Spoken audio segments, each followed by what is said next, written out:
In an elegant palace, a commotion begins.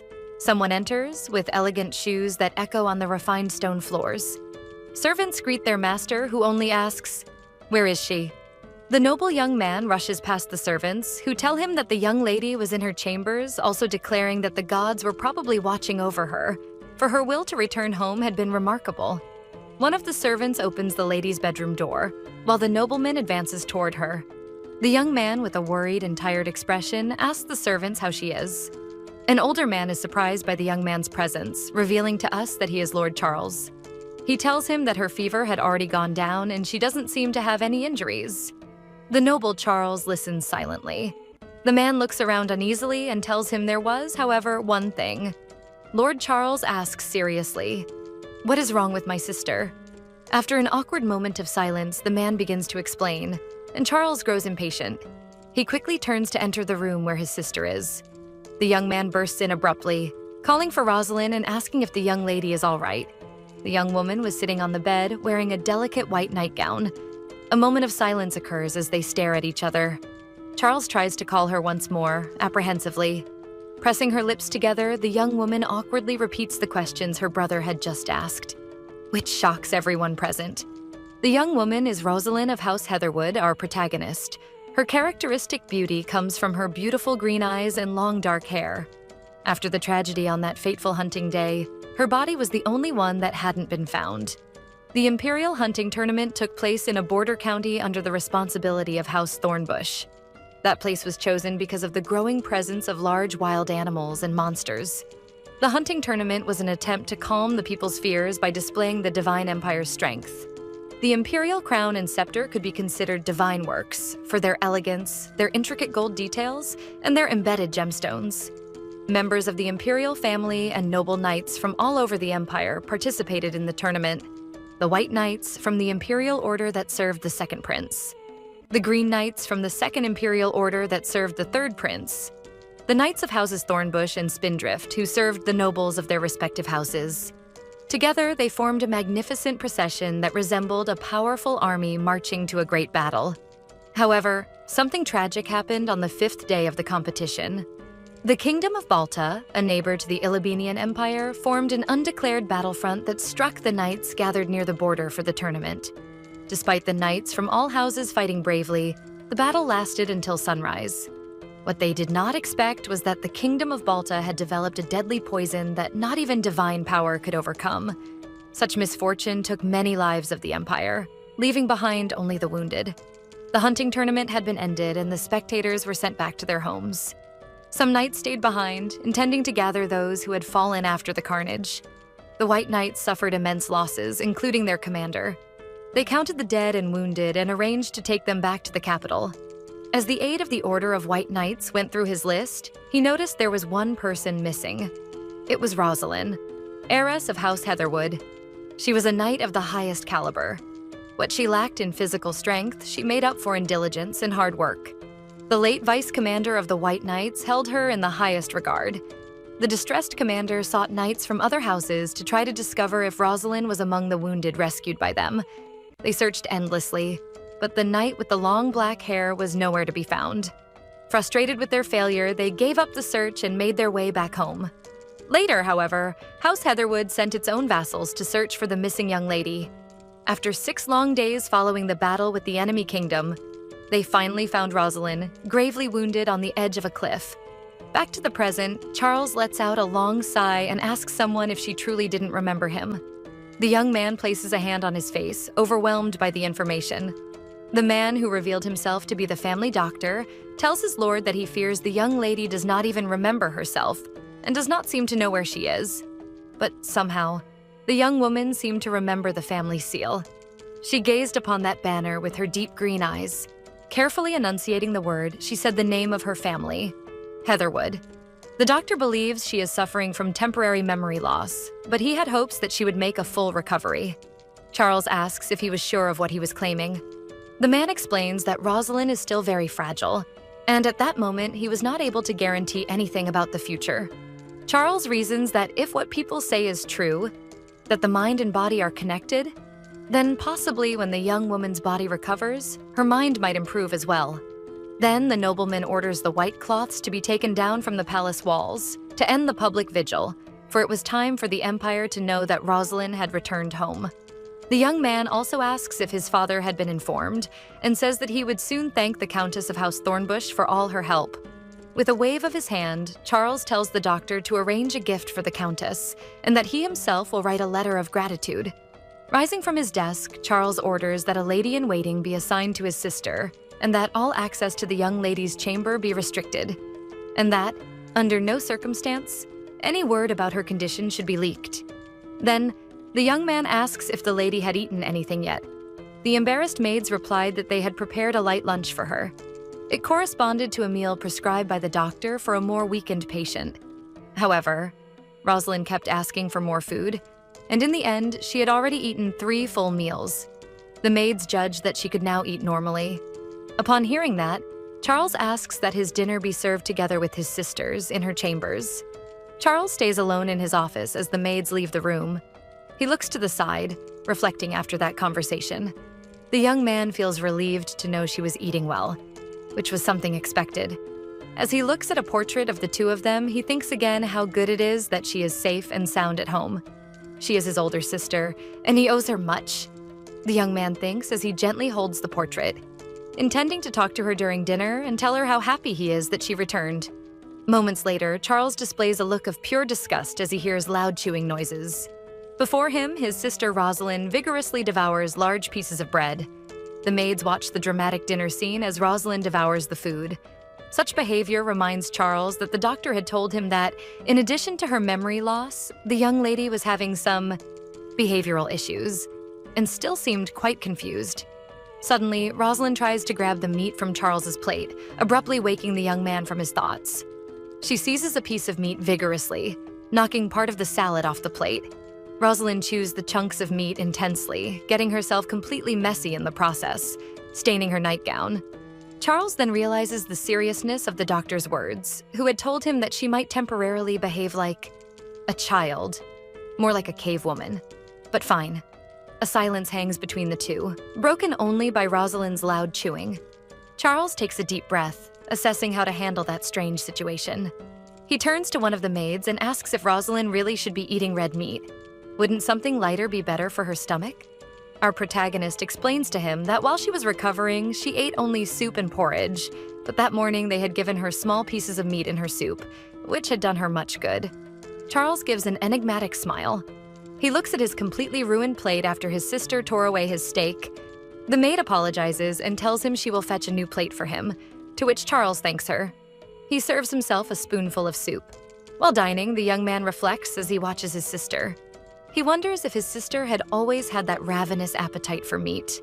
A bit hesitant, he asks her to slow down her bites, as that amount of red meat could upset her stomach. The young woman looks at him, and her striking green eyes show an alert expression. However, ignoring him, she calmly returns to eating. In Charles and Rosalind's past, he remembers his older sister warning him to chew food well before swallowing. And back in the present, he watches with a distant gaze the scene that is the opposite of the elegance his sister once had. To him, that memory was a strange reminder of when they used to eat together when they were younger. He even recalls her giving him lessons in etiquette, table manners, and many other things. However, his whole life had not prepared him for the moment when he would have to teach her all of that again, which made him nostalgic for those days. Rosalind stares at her hand, dirty with meat sauce. The young woman begins to lick the sauce, but she is suddenly interrupted by her brother, who grabs her hand, stopping her. He approaches her, telling her that she should not do such a thing. Hesitantly, he says that such behavior is not befitting of a lady like her. The elegant room is bathed in the light of late afternoon. Meanwhile, the dining table does not display the same order, with messy plates, scattered salad, and meat sauce spilled here and there. The young man tries to help her remember, explaining that he is Charles, her younger brother by 2 years, and that it had been some time since they last saw each other because of her duties as a knight. While she bites into more pieces of meat, Rosalind listens to her brother recounting that they used to exchange letters while she was away. Finally, he tells her that she was a knight of the highest imperial order. Charles narrates that she was part of the Order of the White Knights, who protected the second prince. She wielded a beautiful sword, and her armor reflected countless rays of light. However, Rosalind calmly watches him as she eats a small piece of bread. The young man doesn't seem to know if she is really listening to him. Determined, he continues explaining the story, telling her how their father was the Count of Heatherwood, responsible for protecting the border with other knights. Because of certain imperial duties, he could not be there, but he had been deeply worried about Rosalind's well-being. Their father was a very serious man, and his scars gave him an intimidating air. In fact, because of his frightening expression, little children cried in fear when they saw him. But despite everything, he was a good man who abhorred any abuse of power. He took every measure to ensure that no noble house disrespected the people of the empire. He was such a respected man that they even made a wine in his honor. Rosalind listens attentively to her brother's description. Our protagonist, with a distant look, whispers the word wine.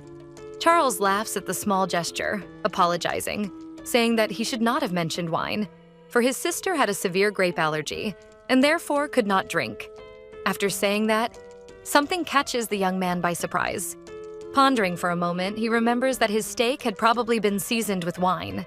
He was sure that her food had been prepared differently, but his probably wasn't. He stands up abruptly, worried about her. Running toward his sister, he grabs her shoulders and asks how she is managing to breathe. He keeps bombarding her with questions, as she used to have itching all over her body, to which the young woman simply shakes her head. Charles asks her to open her mouth wide, and she goes, "Ah." Rosalind is carefully examined by her younger brother. He takes a deep breath and feels relieved to see that nothing serious had happened and that she was fine. While he still worries about a delayed reaction, one of the maids bursts into the room. She is clearly overcome with worry for the young lady. The maid approaches her, repeating the same procedure as her brother, asking if she could breathe, if her throat was swollen. Charles lets out a deep sigh of relief. The young maid turns to her master, apologizing for what happened, explaining that she never imagined Rosalind would take food from his plate. He says it's all right, that he should have stopped it. Rosalind listens attentively as they thank the sacred entity that had protected her. Or perhaps she had overcome her allergies, which could have happened as well. The young man leans against the table as he hears the maid tell him she will fetch some medicine just in case. Charles looks to the side, slightly worried about something. His sister was silently holding a glass of wine, apparently reflecting, lost in thought. She brings the wine to her lips. Her brother notices that she hadn't even touched the avocado salad, which used to be her favorite dish, but apparently she had licked every plate that had wine sauce. He reflects on what happened for a few moments. Charles remembers a Rosalind from the past, advising him always to pay attention to details, no matter how small. In the past, his sister had taught him to notice the raise of an eyebrow if someone rolled their eyes even slightly. Basically, a lesson in body language. She had taught him that even the smallest gestures could be a direct confession. Charles watches his sister, both in silence, as if they were far away from there. A new day dawns in the Heatherwood family palace.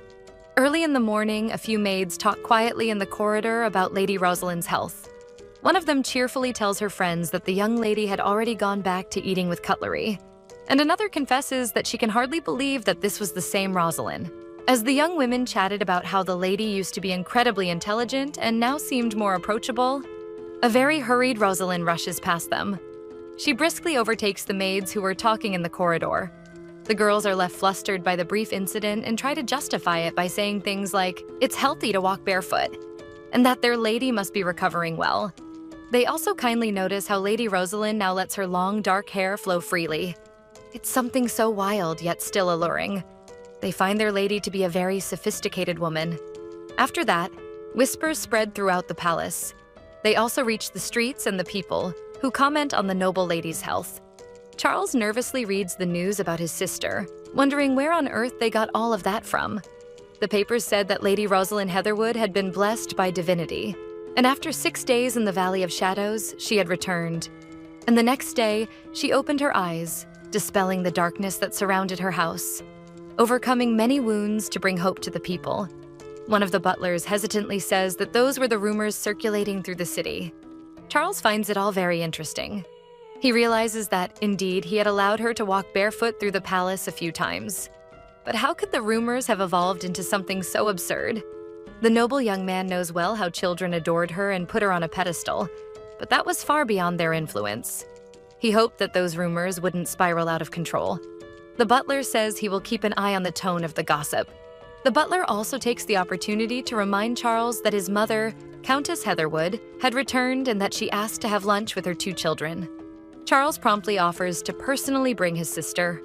The young man walks elegantly through the palace corridors. Then something catches his attention. He sees his sister sitting by a window, gazing at something in the distance. Rosalind seems to be peacefully asleep, leaning against the wall. The young woman's lips appear to whisper something inaudible. Charles pauses for a few moments to better understand what was happening. Through one of the windows, he sees some maids talking about the palace's daily chores. The young women cheerfully chat about working together to take better care of the ladies' quarters, unaware that they are being watched by their master. Inside, Rosalind seems to nap while the maids talk outside, one saying she'd like to buy clothes, another suggesting they go after work. Though deeply distracted, Rosalind quietly repeats the words she hears the maids saying from the garden. Excited, the young women talk about their plans to go shopping after work. Charles watches all this in astonishment. He once again recalls the memories he had of his sister before the accident, the 2 of them holding hands. The Rosalind of the past always advised Charles to notice the smallest details, as they were always extremely revealing. Our protagonist tells her brother that even the tiniest nuances could expose which people were covered in lies, warning him to remain vigilant and saying that she trusted he could do that.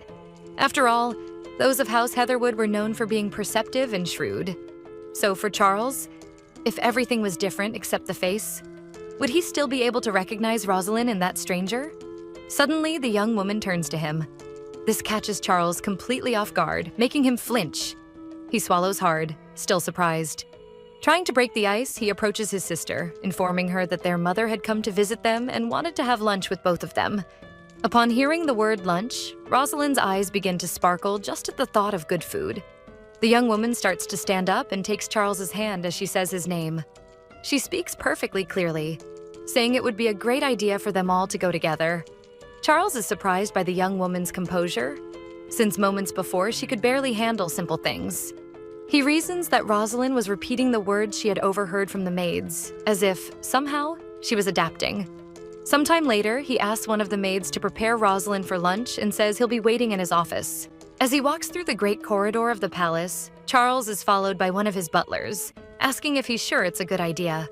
The truth is, Charles still hadn't told his mother about his sister's accident. The man advises the young noble that keeping that information secret could affect the Countess's mood, to which Charles replies that he thought it best that way. He remembered that his mother had gone to one of the imperial villages to recover her health, and since she had just returned, the young man didn't think it wise to worry her too much. The butler, somewhat intrusively, continues to question Charles, asking if he intended to tell the Countess how Rosalind was a little... Abruptly, Charles turns to him, asking what he was talking about, and the butler stumbles over his words, saying how adorable she was. He explains to the butler that, obviously, his mother would notice a change in her daughter, who had once been perfectly feminine, but that he didn't intend to share any more details with her, at least for a while. Letting out long sighs, he feels relieved that Rosalind has gone back to using cutlery and has learned some proper table manners. He would have to find a way to handle that delicate situation. He briefly remembers her repeating the words spoken by the maids. Analyzing the situation, Charles thinks that she seems to learn quickly. But even so, all of that was very strange. Already prepared for lunch, Charles goes over some questions with Rosalind, telling her what to say in each situation in case their mother asked. The young man feels excited, and the 2 of them head together to meet the Countess. Inside the hall, the Countess greets her 2 children. She wears a beautiful purple dress, decorated with white lace and a pearled ornament in her hair. Charles tries to distract his mother, who starts telling him about her time away from home, but suddenly her attention turns to Rosalind. She quickly grabs her daughter, pinching her cheeks, saying that she had heard everything about how she had disappeared, worriedly asking if she was hurt. But the young woman simply replies that she was not. Squeezing Rosalind's cheeks even more, as if she were a child, her mother tells her that she should have listened to her and given up on that whole business of being a knight. Trying to fix the situation, he tells his mother that she must be tired after the long trip and that it would be good for her to sit down. Rosalind also takes her seat at the table. Charles feels relieved that Rosalind isn't talking much, and the young woman seems quite entertained by the dishes. Everyone sits at the table while the servants accompany the family lunch. Rosalind reaches out to grab a small piece of bread, but it rolls off the table. The bread falls to the floor, and Rosalind absent-mindedly turns to pick it up, alarming the butlers. However, instead of behaving like a delicate lady, she grabs the bread harshly and starts eating it, ignoring everyone at the table. Charles and his mother watch in astonishment as the young woman disregards the traditional manners expected of a lady and devours a piece of bread at the table. However, the young woman composes herself and delicately wipes her face, surprising them even more. She looks at the two of them with a calm and gentle gaze. Internally, Charles thinks he's completely screwed. The atmosphere at the table grows heavy. No one seems to understand anything anymore. And Rosalind, satisfied, continues gently wiping her face. Charles blames himself for not having told his sister that she shouldn't eat food from the floor, as the thought had never even crossed his mind. His mother repeatedly looks from him to her, unable to comprehend what just happened. The Countess dries delicate tears with a handkerchief, moments after Charles explained to her what had happened to Rosalind. Her tearful mother says that she had never been the most beautiful, but at least she had once been the most intelligent in the Empire. But now, in the background, Charles asks his mother to stop that speech. Turning to the young man, his mother asks him if their father already knew what had happened, to which he replies that he had only informed him that Rosalind had hit her head. While she eats, her mother observes her with those familiar green eyes, wondering if perhaps she had become less intelligent. Rosalind is very entertained with lunch, while her younger brother explains to their mother that she wasn't any less clever. However, his mother was determined to understand what was wrong with her daughter. After so much talking and worry, the Countess begins to feel a headache coming on and starts to feel a bit unwell. Charles approaches his mother, offering to take her to her room. Sometime later, in a study, a large pile of papers falls onto a table. A butler or royal aide leans against the tall stack of papers and asks if Charles has any idea what that is. To which he replies, "Were those papers all the information he had requested earlier?" The young man tells him that he worked hard to gather all that information. Charles studies the sheets attentively. The young man smiles smugly while his master reads the documents. In any case, the young butler declares his surprise to see someone Charles's age interested in folk legends and fairy tales. But the young man continues, saying that after thinking a bit, he was able to understand the reasons behind that search for information. Yet Charles remains silent as he reads.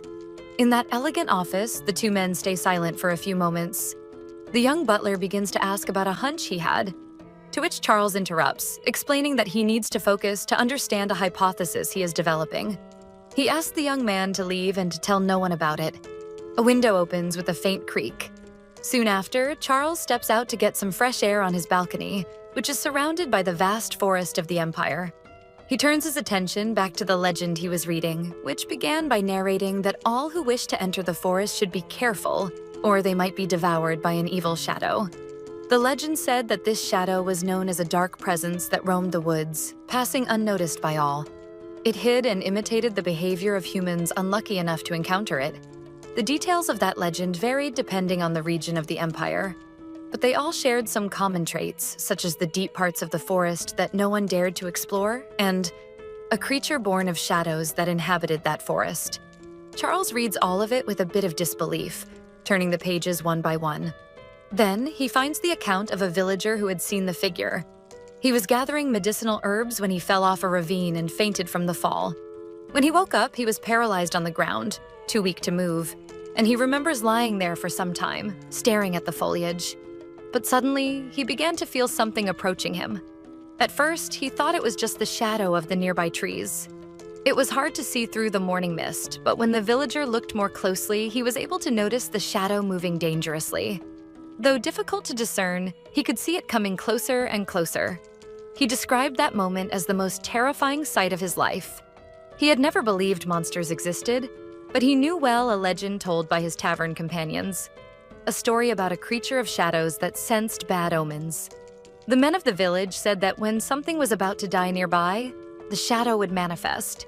Since he was alone in a clearing in the woods, wounded and unable to move, possibly that shadow was about to claim a new victim. At first, it only hovered over him, as if waiting for the right moment to attack.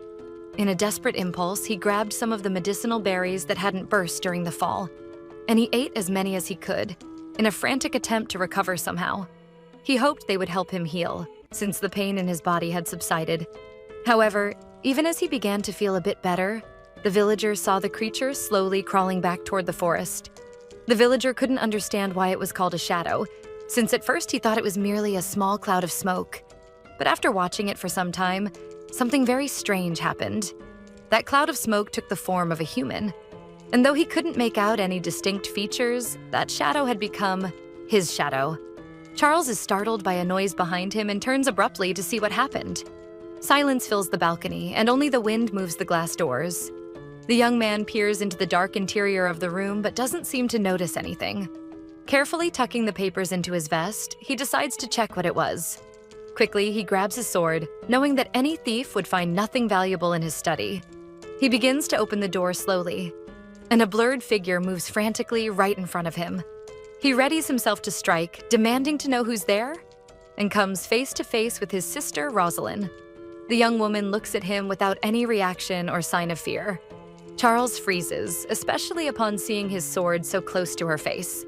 She gazes at him without any interest or fear, seemingly unfazed by such a deadly blade near her. The young man hesitates, unable to say a word. He looks down and notices something unusual: reddish stains on the floor. An intruder had been annihilated right there on the floor of his study, surrounded by several other marks. He looks at his sister's wet hands, wondering if she had killed the man with her bare hands.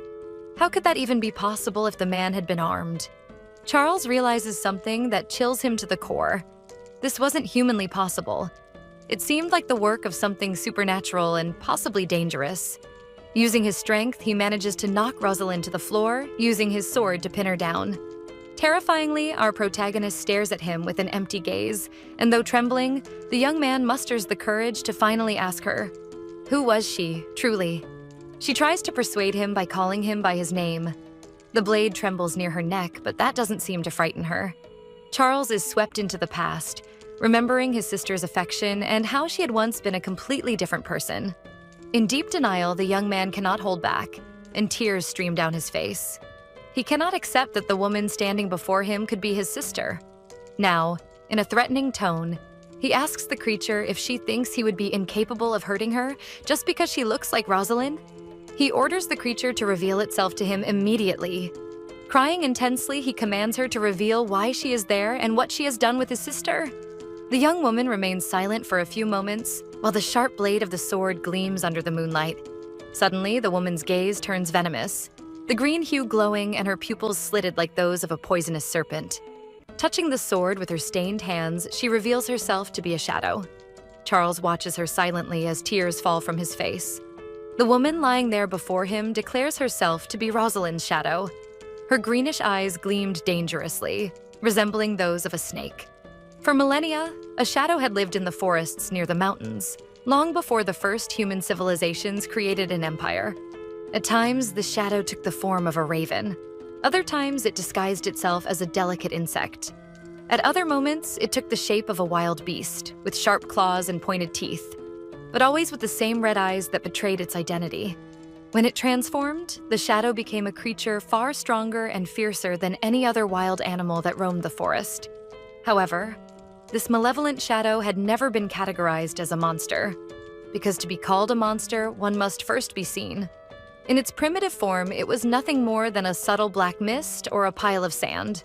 Without a solid physical body, it could easily dissolve and vanish into the forest.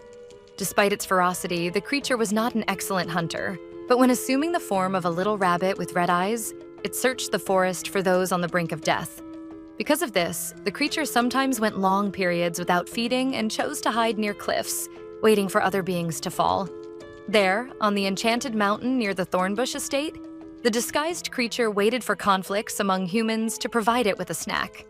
2 years ago, a new countess was proclaimed in House Thornbush, and she had made a vow to annihilate all the monsters on her family's lands. To do so, she invited hunters and mercenaries into her section of the forest, which led to a decrease in animals and other creatures. This act reduced the prey of the shape-shifting shadow, forcing it to wait. One day, the creature caught a scent. A young knight had fallen from a cliff, breathing her last breaths. Then, for the creature to feed, it needed to assume its original form, black smoke, and so it did. However, as a mythological being, it knew there were consequences to feeding on something alive, so it had to wait longer. The malevolent shadow approached Rosalind, realizing the human was close to death. It was not the first time it had to wait in that place. The steep mountain abyss rarely offered a merciful end to those who fell. Rosalind watched the shadow drawing near, but the young woman could not move. That time, something unexpected happened. Rosalind, almost without strength, called out to the creature, which for the first time in millennia saw something different in the gaze of a future victim. The shadow noticed that the woman's eyes showed neither fear nor tears. The shadow stared into the woman's eyes as she weakly tried to raise one of her hands. What the shadow saw there was a mixture of curiosity and resolve. Our brave protagonist, trembling, touches the approaching black smoke with her fingers. Suddenly, Rosalind manages to grab a fragment of the shadow, surprising even the lethal creature. The wounded woman pleads with great effort that the shadow please help her, no matter what it was. The shadow stirs around the young woman. In that moment, it was as if the woman's words had touched something long dormant within that creature. Incredibly, the shadow takes the form of a young girl with short black hair, yet keeping her characteristic red eyes. The younger girl looks at Rosalind, saying that she would not survive anyway, and that she could not save her. Rosalind bites her lips as if struggling to say something more. Finally, Rosalind tells the shadow that it may devour her. The two young women stare at each other as if in that instant, time itself had stopped. The young knight asks that they make a pact, offering her life to the shadow in exchange. That desperate request was made with a sincere smile.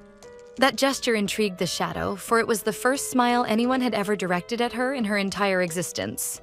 The shadow girl asks what Rosalind would wish for in return. And then, in the depths of the great imperial forest, Rosalind makes a great request of the shadow, and the red-eyed girl listens to her attentively. Amid the darkness of the night, a human and an entity sealed a forbidden pact. Returning to the present time, a new day dawns over the Heatherwood Palace. Charles watches something carefully through the window. In the garden of the estate, Rosalind strolls with her maids. They all laugh and play as they choose a spot for a picnic. The young man knew very well that the maids were very fond of his sister. He wonders if they suspected anything about the real identity of whoever was in Rosalind's body. One of the young maids asked if Lady Rosalind had liked the flowers that had just bloomed. The noble protagonist simply replied that she was more beautiful than all those flowers combined. The maid blushes deeply at the response, and the others are delighted by such affection. Charles can hardly believe what happened before his very eyes. Now, turning to another young woman beside her, Rosalind gives yet another compliment, saying that she was even more beautiful. Charles knows very well that his sister used to melt people's hearts with her charm. The young women laugh, saying that the memory loss had been just a rumor and that this was the Rosalind they had always loved. However, Charles knew the truth. That young woman was not his sister. The night before, the woman had revealed herself to be Rosalind's shadow. She had also confessed that she was there to protect someone, and Charles insisted that she tell him the truth. Furious, he demanded to know who she was protecting, and the answer caught him off guard. The shadow was there to protect the leader of the White Knights. Charles steps away from the young woman, removing the sword from her neck. She remains silent as he touches his face, disappointed by the answer. He mentally complains about why she had to mention that man. He was the only person his sister had been obsessed with protecting, despite that behavior going against their father's wishes. His sword falls to the ground with a metallic clang. Claiming that the night was rather cold, he simply tells the creature to go to her room and rest. Sister, that had happened 2 weeks ago.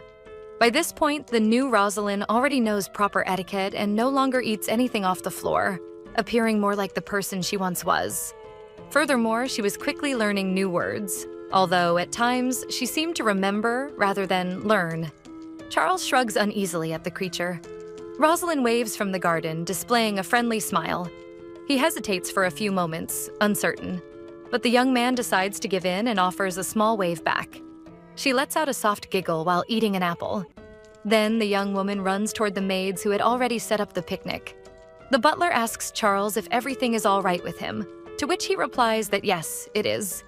He has always strived to be a good brother. He remembers how much his sister used to praise him, saying he was a good boy. Determined, he resolves that he won't change that now. Charles holds some papers while reflecting, and decides to throw them into the fire, out of respect for his sister's wishes. He would keep that secret from then on.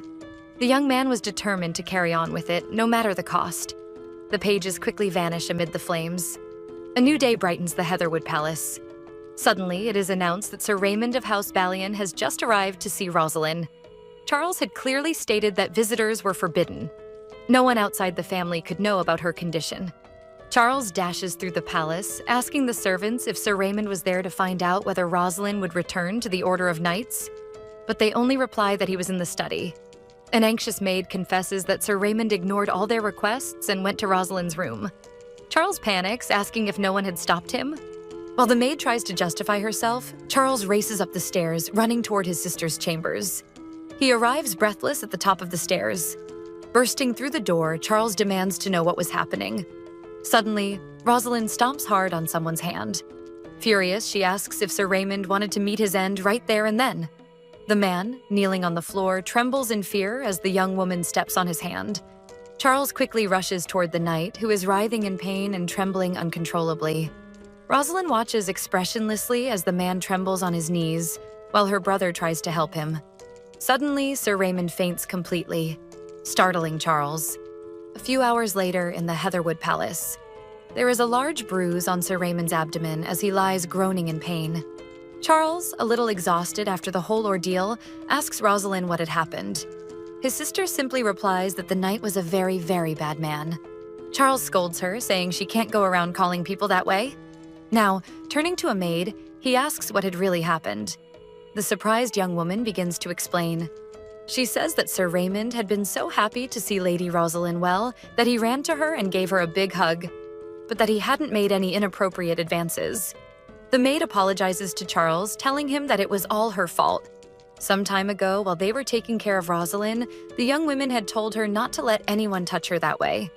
One of them even said there were many bad men out there who would do anything to touch a beautiful woman like her. And if something ever happened, the maid had told Rosalind what to do.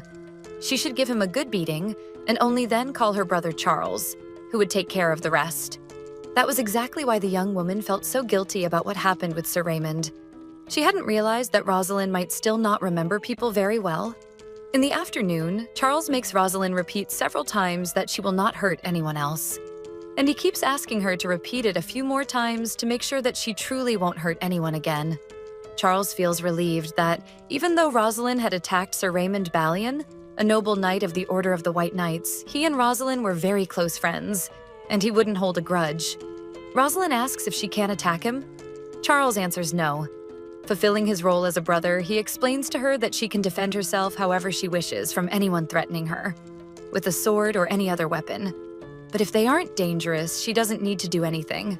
However, he continues, saying that if she ever harms an innocent person, she will be sent to a very bad place, where a very evil man will be waiting for her. Interrupting their conversation, someone knocks on the door, announcing that Sir Raymond is finally awake. He looks terrible, as if recovering from a great medieval battle. Rosalind sits beside him, apologizing, and he looks terrified just seeing her approach. He lifts his shirt, showing the large bruise she left on him. Raymond asks if she is really Rosalind, the eldest daughter of House Heatherwood. She bows politely and confirms that she is.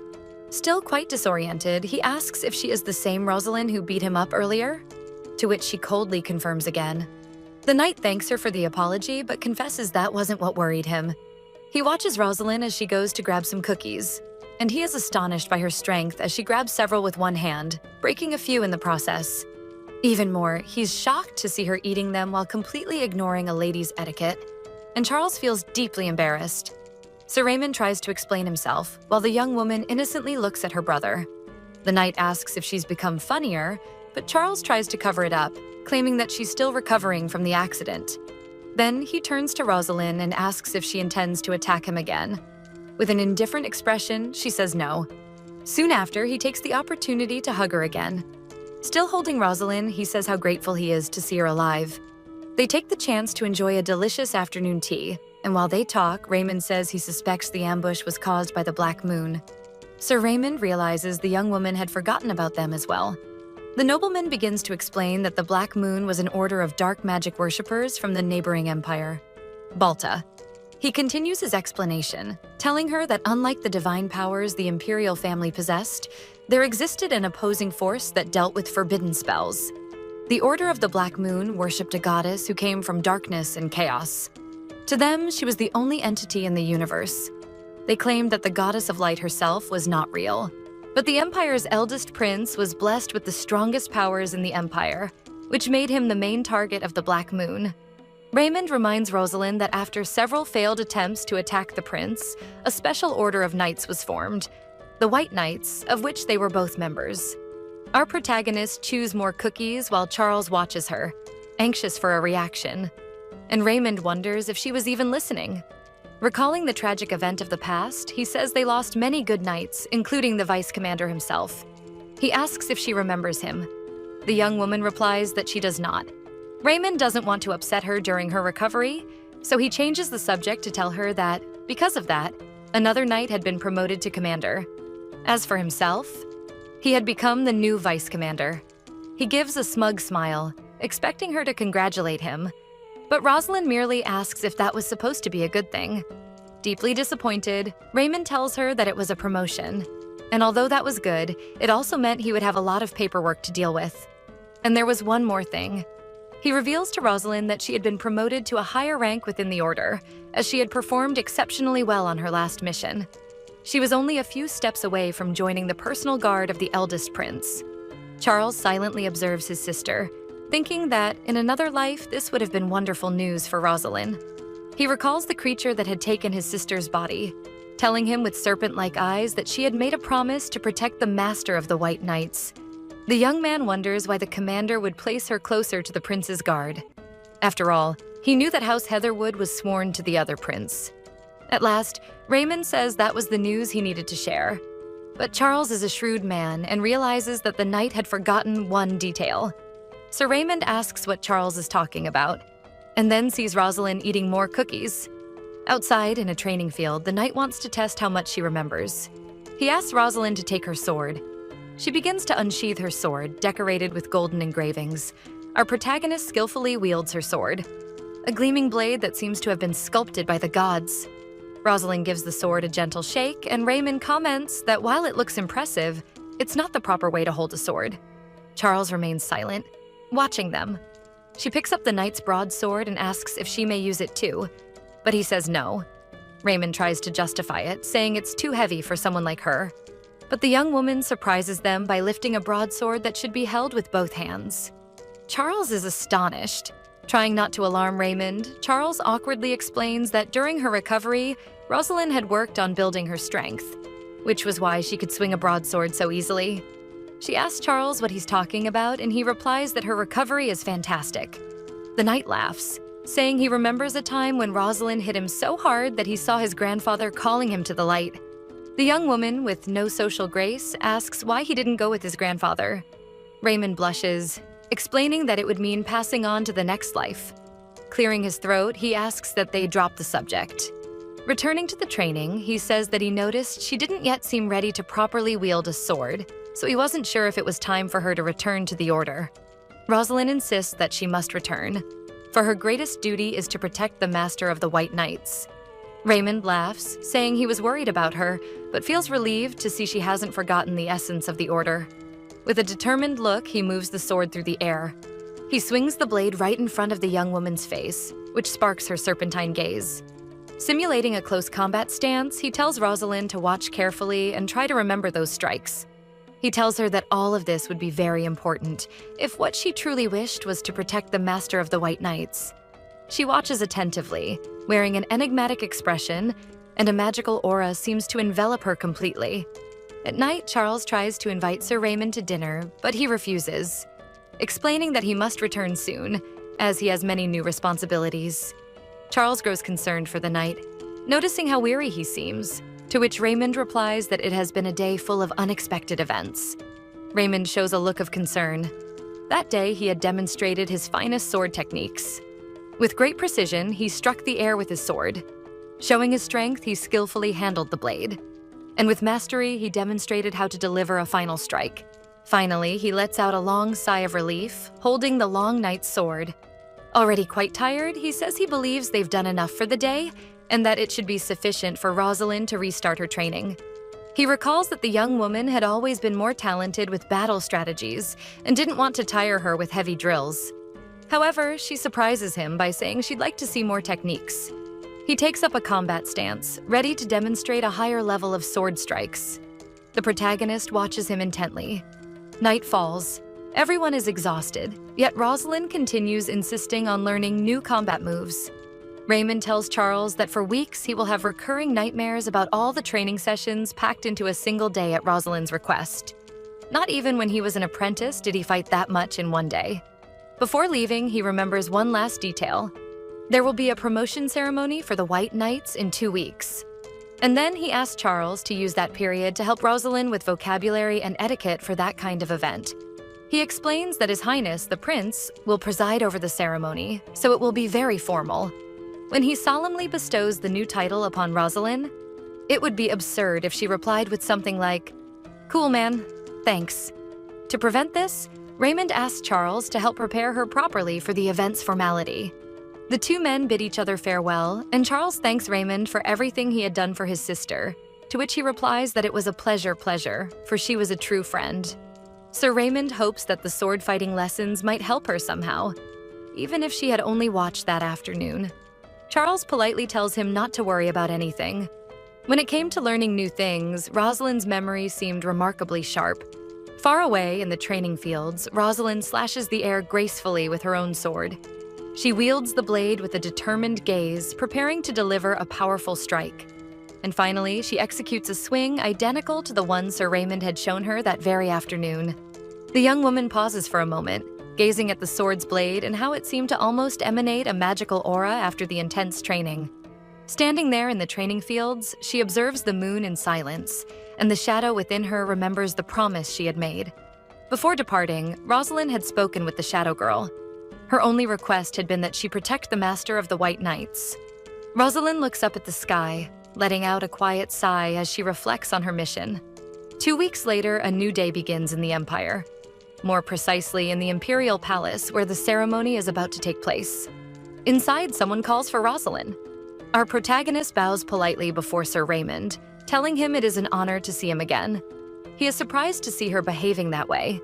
And still bowed, the young woman asks if everything is all right with him. Sir Raymond assumes that Charles must have spent many sleepless nights training her for the occasion. He is touched by the young man's dedication and tells the noble lady that she doesn't need to be so formal with him. Raymond says he knows her new title will only be made official after the event, but he took the liberty of assigning her a private chamber. He takes the opportunity to finally present her with her new uniform, which, like his, bears the colors navy blue, white, and fine golden details. She begins to unbutton her shirt, but he interrupts her, telling her at least to wait until he leaves the room. Now dressed in her new uniform, Rosalind is ready for the ceremony in which she will rise in rank among the White Knights. Sir Raymond explains to her that first they must meet the Knight Commander so Rosalind can choose her apprentices, who will serve as her squires and learn new skills from her. As they walk, the man asks Rosalind if she has memorized the oath and is familiar with the procedures. She confidently replies that she has. Raymond curiously asks how she and Charles had decided to handle her memory loss. The young woman grows slightly embarrassed, thinking for a moment. Charles had been afraid that revealing the truth to the other knights might prevent his sister from getting good opportunities as a senior knight. On the other hand, he worried that her behavior, without context, could harm her reputation. He weighed the situation, imagining that in the best-case scenario, people would simply be confused, but in the worst case, it might raise suspicions. Then he had an idea. Stannis, the Knight Commander of the Order of the White Knights, had an older appearance, a stern and serious gaze, and red hair slicked back. The commander watches as Raymond introduces Rosalind, claiming that the young woman's condition would not affect her duties, since protecting the prince was imprinted in her very essence. Raymond hands over the doctor's letter, which confirmed that the young woman's condition was temporary. The commander takes the papers apprehensively. He looks around warily, uncertain whether Rosalind was truly ready to return to her duties as a knight. He asks if she is sure about this. Our protagonist, with a calm expression, replies that she has recovered well from her wounds and is ready to return to service. Raymond thinks that even the commander seemed uneasy about her return. Rosalind leaves the men to speak privately and walks out into the hall where the other knights of the order are gathered. She notices the murmurs among the men and looks at them seriously. Hearing them whispering unpleasant things about her, the young woman realizes that this was the hostility her brother had mentioned. She turns her attention away from the men imagining that the Knight Commander himself probably harbored feelings of hostility toward her as well. Discreetly, she manages to catch a bit of the conversation between Raymond and the commander, hearing him say that what had happened to her was indeed a great misfortune, however. The commander had placed Rosalind under Raymond's responsibility so that he could help her reintegrate. Then, the shadow within her sees how much the young woman was admired by her peers. It seemed to her that Rosalind must have been a good person in life. The Grand Hall of the White Knights, the venue for the promotion ceremony, was adorned with the Order's purple banners, and everyone was preparing for the event. Cruel men whispered terrible things, such as how Rosalind hadn't attended the memorial for their comrades who had fallen during the hunting tournament. But she walked on fearlessly and steadily, striding across the Great Hall's carpet. Rosalind hears even harsher comments, claiming that she had used the influence of House Heatherwood since she was the Count's daughter. The Shadow wonders how someone who seemed to have been such a good person in life could have had so many enemies. Raymond, seeing the situation, approaches and tells her that he is her only friend there. He tries to advise the young woman that, though she may have a good heart, that alone isn't enough for people to like her. But she declares that it makes no sense. He agrees and replies that not everything in life makes sense anyway. Raymond tells her not to worry about anything, because being his friend is better than having 1,000 friends. However, the shadow inside Rosalind's body cannot comprehend such a contradictory situation. As she walks among the other knights, she notices something. Something catches her attention so strongly that she can feel her heart beating faster. Not even the beautiful colors of the banners seem to stand out compared to him, the Prince of the Empire, the elegant man with long silver hair, the true master of the White Knights. His name was Richard, the eldest prince of the Ilibenian Empire. With beautiful blue eyes, dressed in noble white and blue garments with refined golden accents, he drew everyone's attention. The shadow realizes that this was the man Rosalind had asked her to protect before she passed away. Just a brief glimpse of the elegant man was enough to make the young woman's heart race. There, in that hall, surrounded by other knights, she watches him from a distance, deeply captivated by his appearance. The man with silver hair wears a serious expression. And now, the shadow inhabiting Rosalind's body must do everything she can to protect him from all evil. Richard walks absent-mindedly through the great hall, thin strands of his silver hair swaying around him. Rosalind touches her chest, unable to understand why her heart was beating so rapidly. She begins to wonder what that feeling is. What is happening? Had she been poisoned? But if the shadow is immune to poison, why does she feel so euphoric? Remembering Charles's explanations, he had told her that the prince's mother was the daughter of a rural viscount and a commoner woman. Because of this, many did not sympathize with Richard, questioning his legitimacy. But no one dared to challenge him. One of the reasons no one challenged him directly was that he possessed strong divine powers. And another was his beautiful appearance. His deep blue eyes, delicate face, and hair as silver as the moon. As he gazes upon the knights in the hall, Rosalind fully understands what Charles had told her. Standing in line among the other knights, our protagonist wonders if her heart was beating so fast merely because of his beauty. Finally, her name is called, and Rosalind of House Heatherwood must present herself before the prince so that he may grant her the newest honor. She steps out of line, her gaze distant, and walks toward the imperial throne. And then she walks toward Prince Richard. The noble prince looks at her with a serious expression, narrowing his eyes at the young woman. As she approaches him, our protagonist kneels on the ground, showing her respect for the prince. Prince Richard, standing beside the Knight Commander, asks her to declare her oath of loyalty. She declares her loyalty as Knight Rosalind of House Heatherwood before the prince, Lord of the Snowfields. Richard, the eldest prince of the Ilibenian Empire, accepts Rosalind's oath. The noble prince declares that she shall become the light that will destroy the Black Moon, and the young woman solemnly swears her allegiance to the Empire and to protect the weak. Lifting her head, she swears before the light of the Empire that she will offer her life in service as the prince's knight. Richard dips his finger into blessed water, proclaiming that he now bestows upon Rosalind the title of Royal Knight. He touches the young woman's hair, wishing that the grace of the gods will always be with her. Rosalind feels his touch upon her forehead, like a point of light radiating through her thoughts. She slowly opens her eyes and gazes at the imposing prince before her.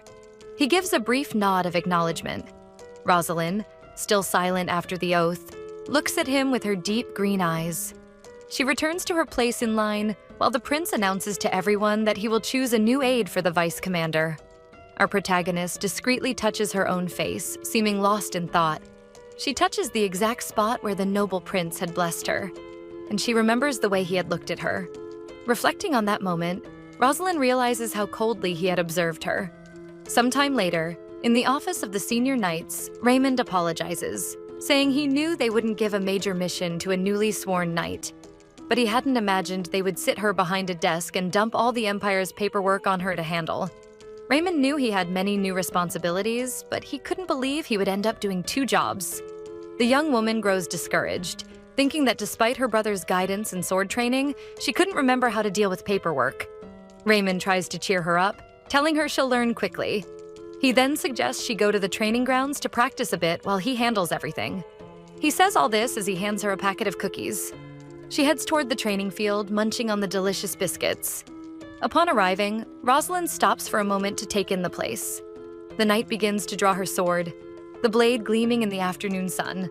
Suddenly, she realizes she isn't alone, as a few young men have approached her. Rosalind looks slightly surprised at the 2 men, who bow respectfully to her. One has brown hair, the other blonde. The blonde man congratulates Rosalind on her commendation, to which she shyly thanks him. He tells her he wishes he'd been informed about her promotion so he could have had time to prepare a gift for the occasion. Now, letting out a mocking laugh, he says that after all the time they trained together, Rosalind was the last person he would have thought would be promoted. The blonde man smirks arrogantly, thinking that if he had said such words to any other knight, he'd already be a dead man. He notices she shows no reaction at all, and her gaze seems empty to him. Of course, she must be better at strategy since she didn't seem too skilled in combat. The blonde man invites Rosalind to a sparring session. For old time's sake, maybe she could teach them a thing or two. He's sure her promotion would be reconsidered once a younger knight defeated her in battle.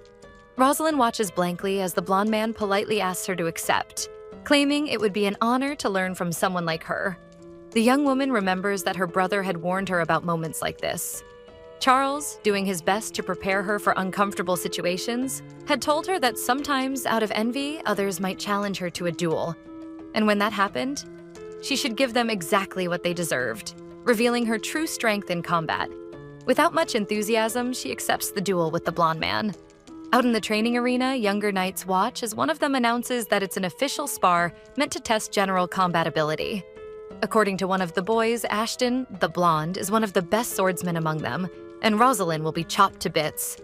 Another adds that since someone was called to officiate the match, it must be to get an important person's attention.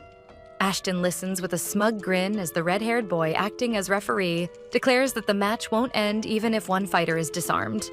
It will only end upon verbal surrender. Rosalind shows no trace of fear as she watches her opponent. The referee states that both have agreed to the rules and that no matter what happens, both sides will be absolved. The match begins and the overconfident Ashton lunges at Rosalind with full force, but he's caught off guard by the young woman's agility. Everyone gasps in disbelief. Ashton, his hand now slightly reddened, wonders what just happened. Rosalind had swiftly disarmed the blonde man, tossing his sword far away. She tells him that he'd asked her to teach him some new lessons. The blonde, pride-wounded, grows furious, insisting she just got lucky. Then he asks, "How about round 2? The knight agrees and quickly sheathes her sword. She throws the weapon behind her, far out of reach. Ashton stands frozen, stunned by her bold move. Rosalind takes a hand-to-hand combat stance, clenching her fists. The man can't understand how she'd suddenly grown so confident. After all, he's twice her size. He's got nothing to lose. But then why is he trembling so much? In a split second, Rosalind launches herself at him with a fierce look. She hurls the man clear across the arena, slamming him to the ground. While he groans in pain, the knight grabs his clothes tightly, lifting him slightly off the floor. With a threatening expression, Rosalind asks if he would like another lesson. Before he can answer, she furiously punches him right in the face. Far away, in the knight's office, Raymond is focused, organizing paperwork and making notes. Suddenly, he hears someone approaching. The vice commander enters the office, walking past Raymond without saying a word. The assistant asks the older man if there's anything he can help him with. The vice commander of the White Knights, Nathan, says he has made a decision regarding Rosalind Heatherwood.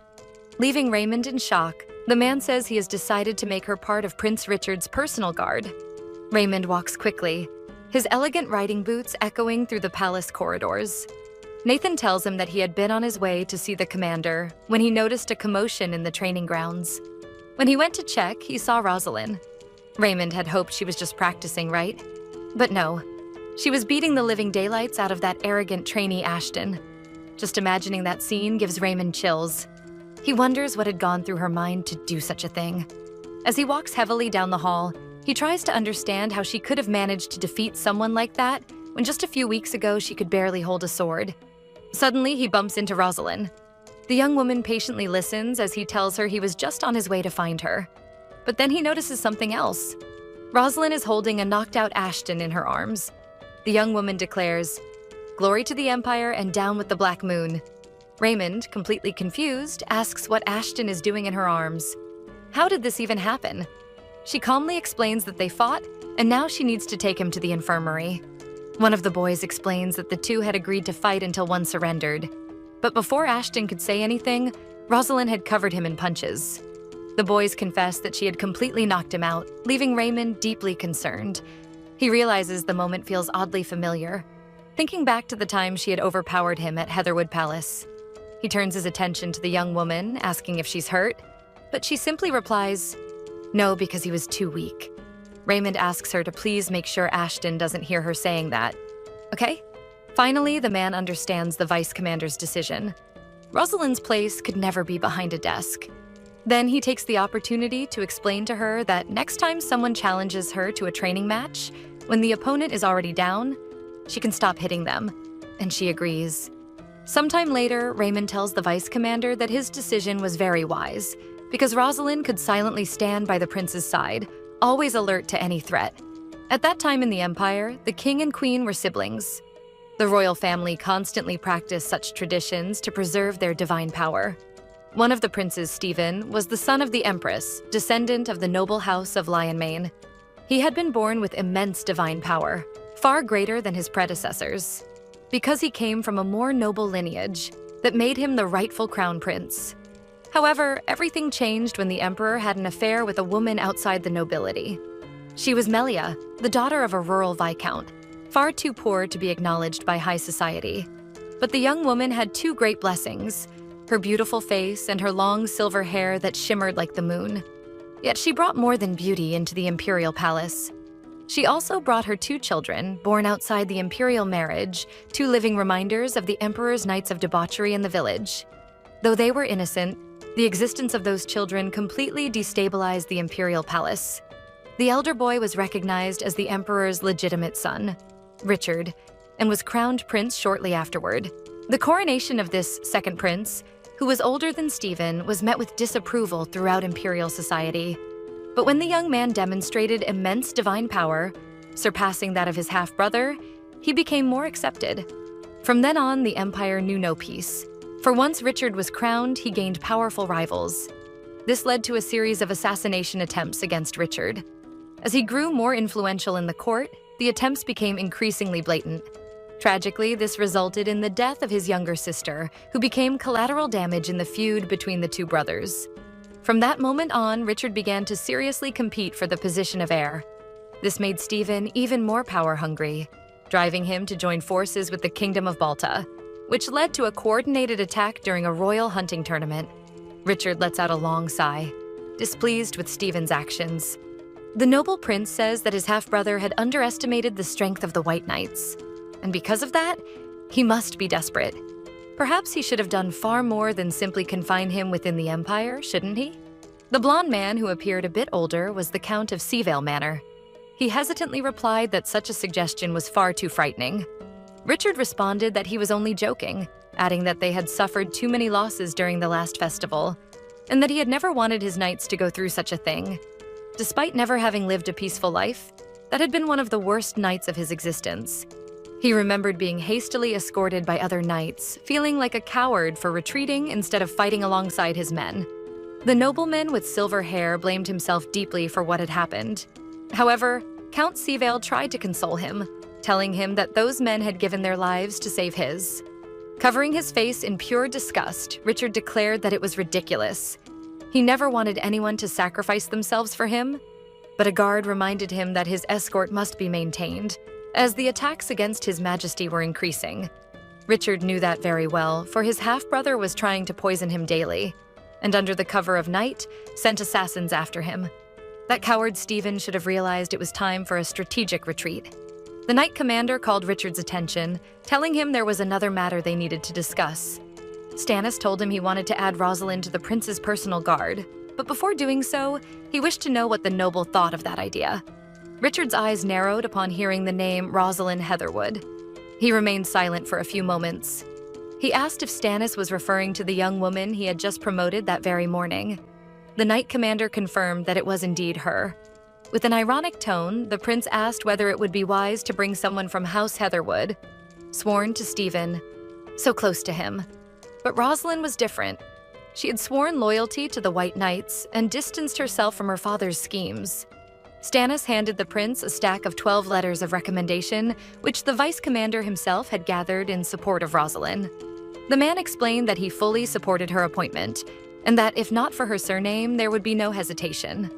The red-haired commander noted the prince's nervous reaction, saying that her family was the greatest obstacle to accepting her as part of his guard. Stannis wisely explained that they had far fewer knights after the tragedy. He admitted that while he trusted many of them with a sword, he didn't feel the same loyalty from them. He continued, saying he trusted the young Heatherwood far more than most of the knights in the order. Stannis told Richard that Rosalind was much smarter than he thought, as she had managed to defeat one of his best knights all on her own. Richard carefully read through the recommendation letters, which described the young knight's remarkable abilities. Seizing the opportunity, Raymond's father, the Marquis of House Ballion, cleared his throat to capture Richard's attention for a moment. He said that his son always praised her competence and loyalty, often telling him how Rosalind stood out among knights her age. He remembered Raymond telling him that not only her courage was exceptional, but also her kindness, diligence, confidence, and yes, especially her loyalty. Count Ballion confessed that Raymond spoke of her more like a proud grandfather than a fellow knight, surprising the prince. Richard listened cautiously as the Count told him how his son viewed Rosalind as a well-rounded knight, qualified in every attribute. The prince placed the letters on the table and recalled a long-buried memory. A much younger Rosalind telling him she would protect him at all costs. Then he remembered how she had nearly met her end on the day of the great tragedy. He had considered her foolish for not knowing her own limits. Richard reflected for a few moments, his anguish visible in his tightly clenched fists resting on the table. He hoped that by now she had learned that valuable lesson. But he also noticed that her eyes didn't seem to have changed at all. Richard declared that she could serve as a little bird to bring him information about Stephen. Now more optimistic, the prince decided to give her a chance and see what would happen next. Perhaps it would be a perfect opportunity to bring that connection to an end. Charles, being the good and worried brother he was, sent Rosalind a book about how to make new friends, and along with it, The Secret Ring of House Heatherwood. Raymond had gifted Rosalind a beautiful box filled with macarons. Our protagonist examined all the gifts with a deeply focused look. Raymond approached, asking what she was doing, to which she replied that she was looking for a gift to wish someone a good recovery. Then Raymond realized it was a gift for Ashton. However, he soon noticed that the items she was using were actually her own belongings. The young woman explained that the book had advised bringing flowers to someone who was ill, and that the gift should be something special. Raymond is touched by her kindness, willing to gift Ashton her macarons and even the family ring, both of which were very precious to her. However, he advises her not to give him the ring, so he doesn't think it's a marriage proposal. Ashton is delighted upon receiving the macarons, praising the gods. He thanks Rosalind for the flowers and such a delicate gift. However, he notices that the flowers must have been freshly picked from the garden, as there's dirt on his bed sheets. Raymond shoots him a deadly glare, silently ordering him to accept the gifts graciously. Rosalind steps closer to Ashton and asks how he's feeling. The young man says he feels much better and tells her not to worry about him. However, to his discomfort, the young woman, without thinking much, confesses that she wasn't worried about him at all. Raymond feels utterly mortified, thinking he should have given her better instructions before they went to the infirmary. Ashton becomes flustered by his opponent's blunt honesty and starts rambling incoherently. He wonders what on earth she's doing there. In an awkward attempt to fix the situation, he says that worrying too much is bad for one's sleep and begins to panic, wondering if he'll soon wither away like those flowers. Suddenly, Rosalind reaches out her hand toward him. She gazes intently at Ashton, holding his face firmly between her hands. Raymond is completely stunned by the sight as Rosalind stares into Ashton's eyes, noticing the bruises on his face. Ashton lets out a small yelp, unable to contain himself, saying she's far too strong and he's far too weak. That's why he's covered in bruises. Rosalind then tells him he should be more careful. To his surprise, she gently brushes his forehead, moving the blonde strands away from his face. Gracefully, Rosalind says he doesn't need to worry anymore, because she'll take care of him. And she smiles sweetly. That completely catches Ashton off guard. The young man blushes furiously at Rosalind's tender words, unable to understand where such affection came from. Raymond watches the whole scene speechless. Little hearts seem to float around Ashton, who's utterly charmed by her gentleness, unaware that it's merely an empty gesture. Raymond has no idea what to do. Sometime later, as they walk around the palace grounds, Raymond asks Rosalind if she remembers their earlier conversation about squires. He reminds her that after her promotion to knight, she now has the right and duty to take in some apprentices and teach them. She nods. Raymond smiles as he explains that, at first, no one had volunteered to be her apprentice. However, after that scene in the training field, after the young men heard about her feats, several candidates appeared, and Raymond hands her a stack of applications for her to review carefully. He asks her to read them thoroughly, then turns to present the group of candidates waiting to meet her. Before them, several young knights stand lined up, anxiously awaiting her decision. They recite the knight's oath while wearing the colors of the White Knight's banner. Raymond greets them all, thanking them for showing up. Rosalind still seems shocked by the number of candidates. He takes the opportunity to tell her that this is her chance to see who's who, while she distractedly glances to the side. Rosalind hands the papers back to Raymond, as if ignoring everything he had just said moments earlier. The knight asks if she's not going to look at any of the files. But the young woman is already walking away from him. She stops in front of one of the young men, staring at him intently, which startles him at first. The young knight doesn't understand why Rosalind is staring at him like that. Finally, she gives up. The black-haired boy exhales in relief as she moves on down the line of young knights. She walks with determination past them without looking directly at anyone. Even the sound of her footsteps on the ground is enough to make them nervous. Suddenly, she stops before a young woman with short red hair staring at her in the same way. Rosalind asks Raymond if she has to choose 5 apprentices. He explains that 5 is the maximum. She can choose fewer if she wishes. She points to the red-haired girl, saying she's chosen her. Then she points to the first young man she had stared at earlier, choosing him as well. The young man can hardly believe it, feeling honored beyond words. Raymond is intrigued that she's chosen only 2 and flips through more of the candidates' files. The black-haired boy is Edward of House Rofield, Eddie for short, and the red-haired girl is Mia of House Frostpike. Meanwhile, the young men who weren't chosen grumble among themselves, clearly unhappy with the selection. On the other hand, a few feel relieved not to have been picked, afraid of having to face Rosalind themselves. Raymond notices that it's as if Rosalind can see right through those apprentices.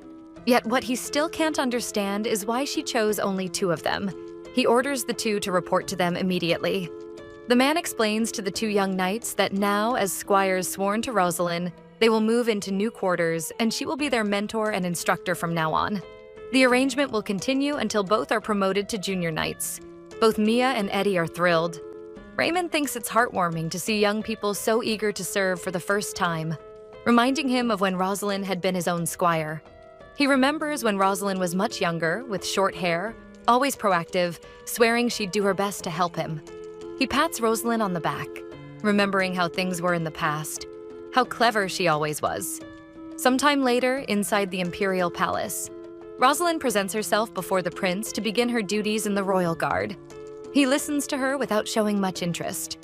Adjusting his glasses, Prince Richard, calling her Little Rosie, repeats that there is no need for anyone to sacrifice themselves for him.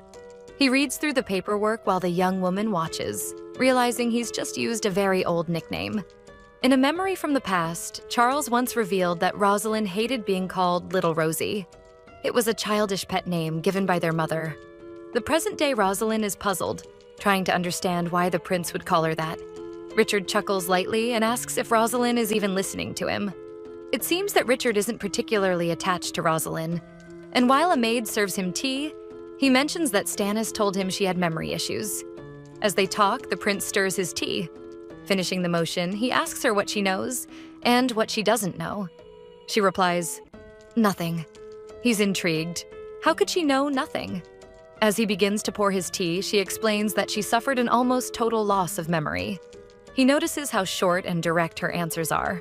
Before taking a sip, Prince Richard remarks that he expects her to serve him well. He feels somewhat relieved, thinking there's nothing to worry about, and that he'll get rid of her soon enough.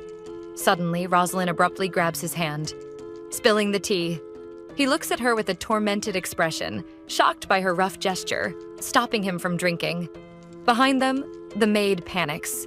Richard, furious, demands to know what she thinks she's doing. Our protagonist stares at him firmly, still holding his hand. Rosalind and the prince lock eyes, and behind them, everyone is astonished by her sudden and unexpected action. Calmly, she asks him not to drink the tea, saying she believes something was mixed into it. Rosalind's sharp perception leaves the prince speechless. He glares furiously at the maid who had just served him.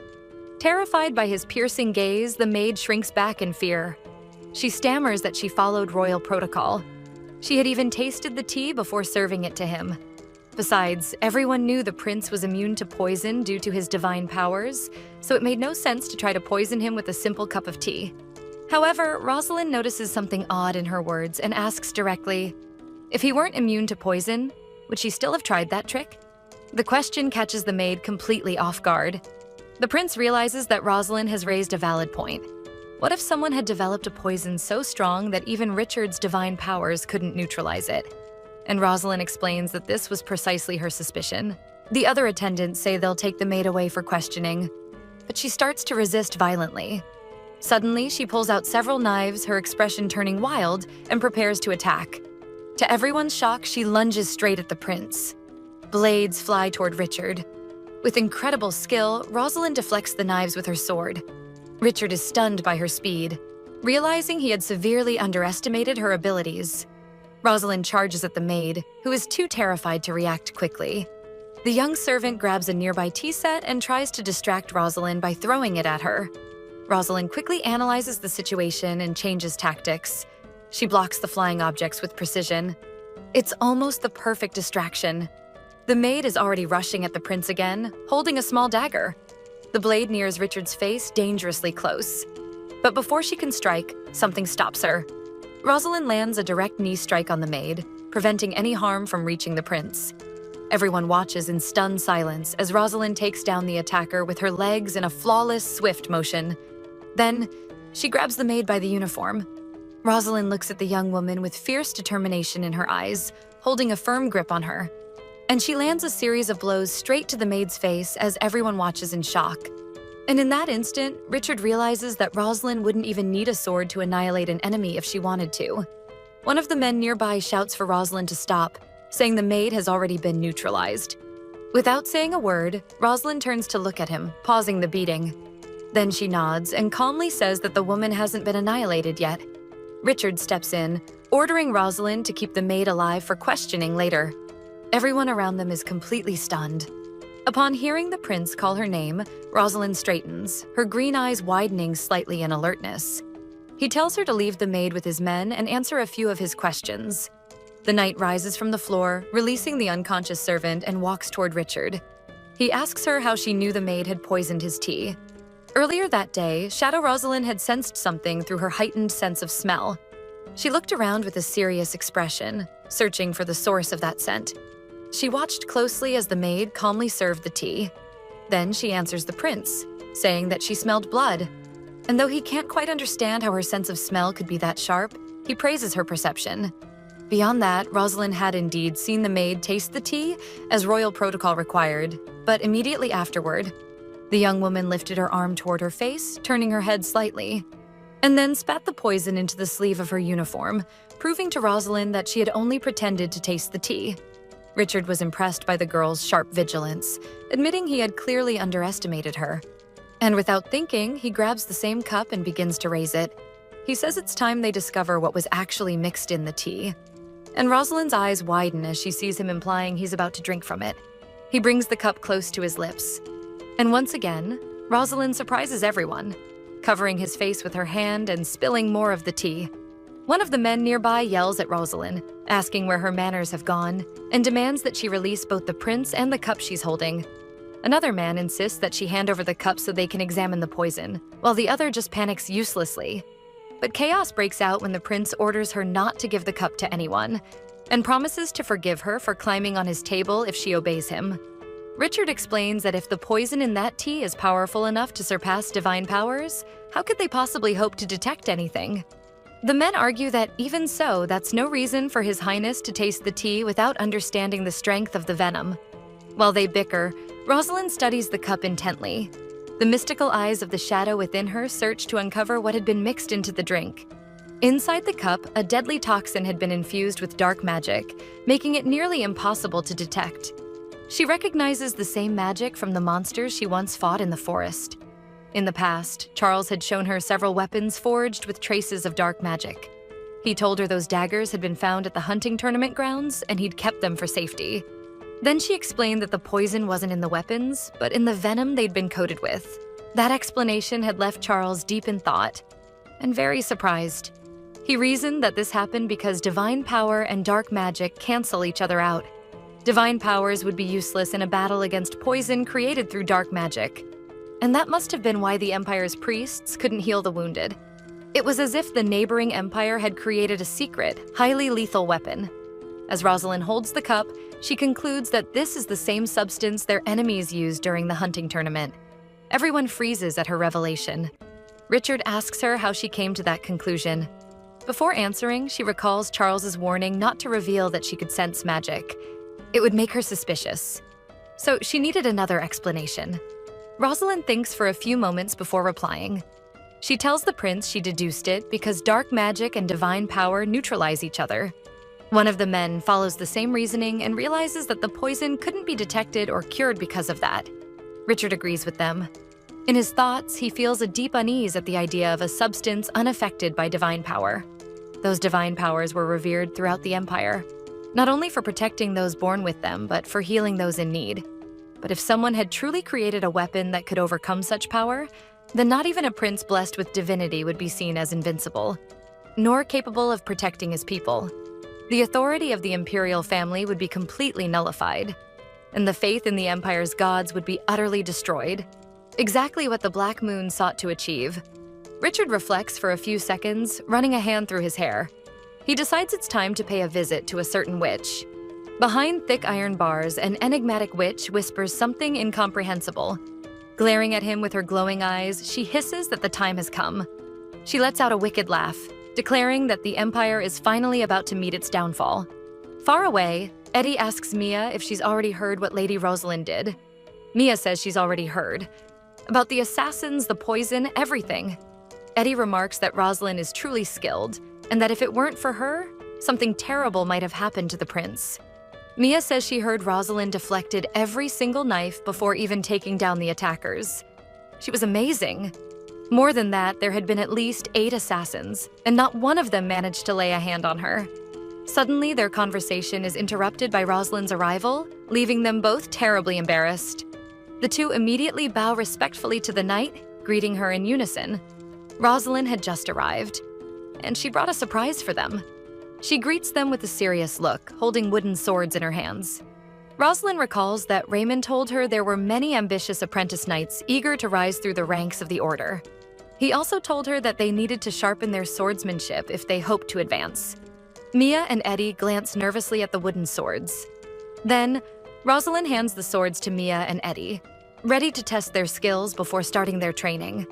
The two young knights still seem a bit uncertain as they grip their weapons. However, despite her lack of experience, Mia looks determined. And beside her, Eddie, though nervous, seems fully committed. Both of them are tense after hearing about Rosalind's feats, knowing she had defeated countless opponents with ease. Eddie tries to focus, though he can't help but think about how she managed to knock out so many men in a single day. Rosalind watches them silently, completely focused on evaluating them. To her, the two of them look like baby deer, innocent and defenseless, as if afraid of her. There in the training arena, they tremble like leaves in the wind, clutching their wooden swords. She thinks to herself that they are even more naive than baby deer, for at least animals know when they're in danger.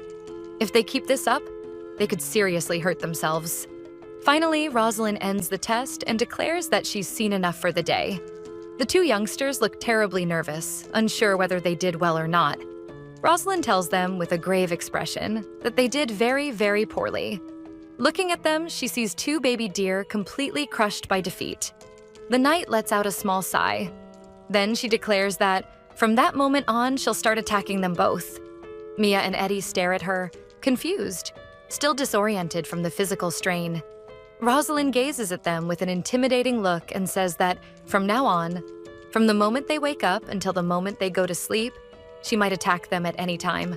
The two are horrified, thinking this must be an incredibly difficult and terrifying training method.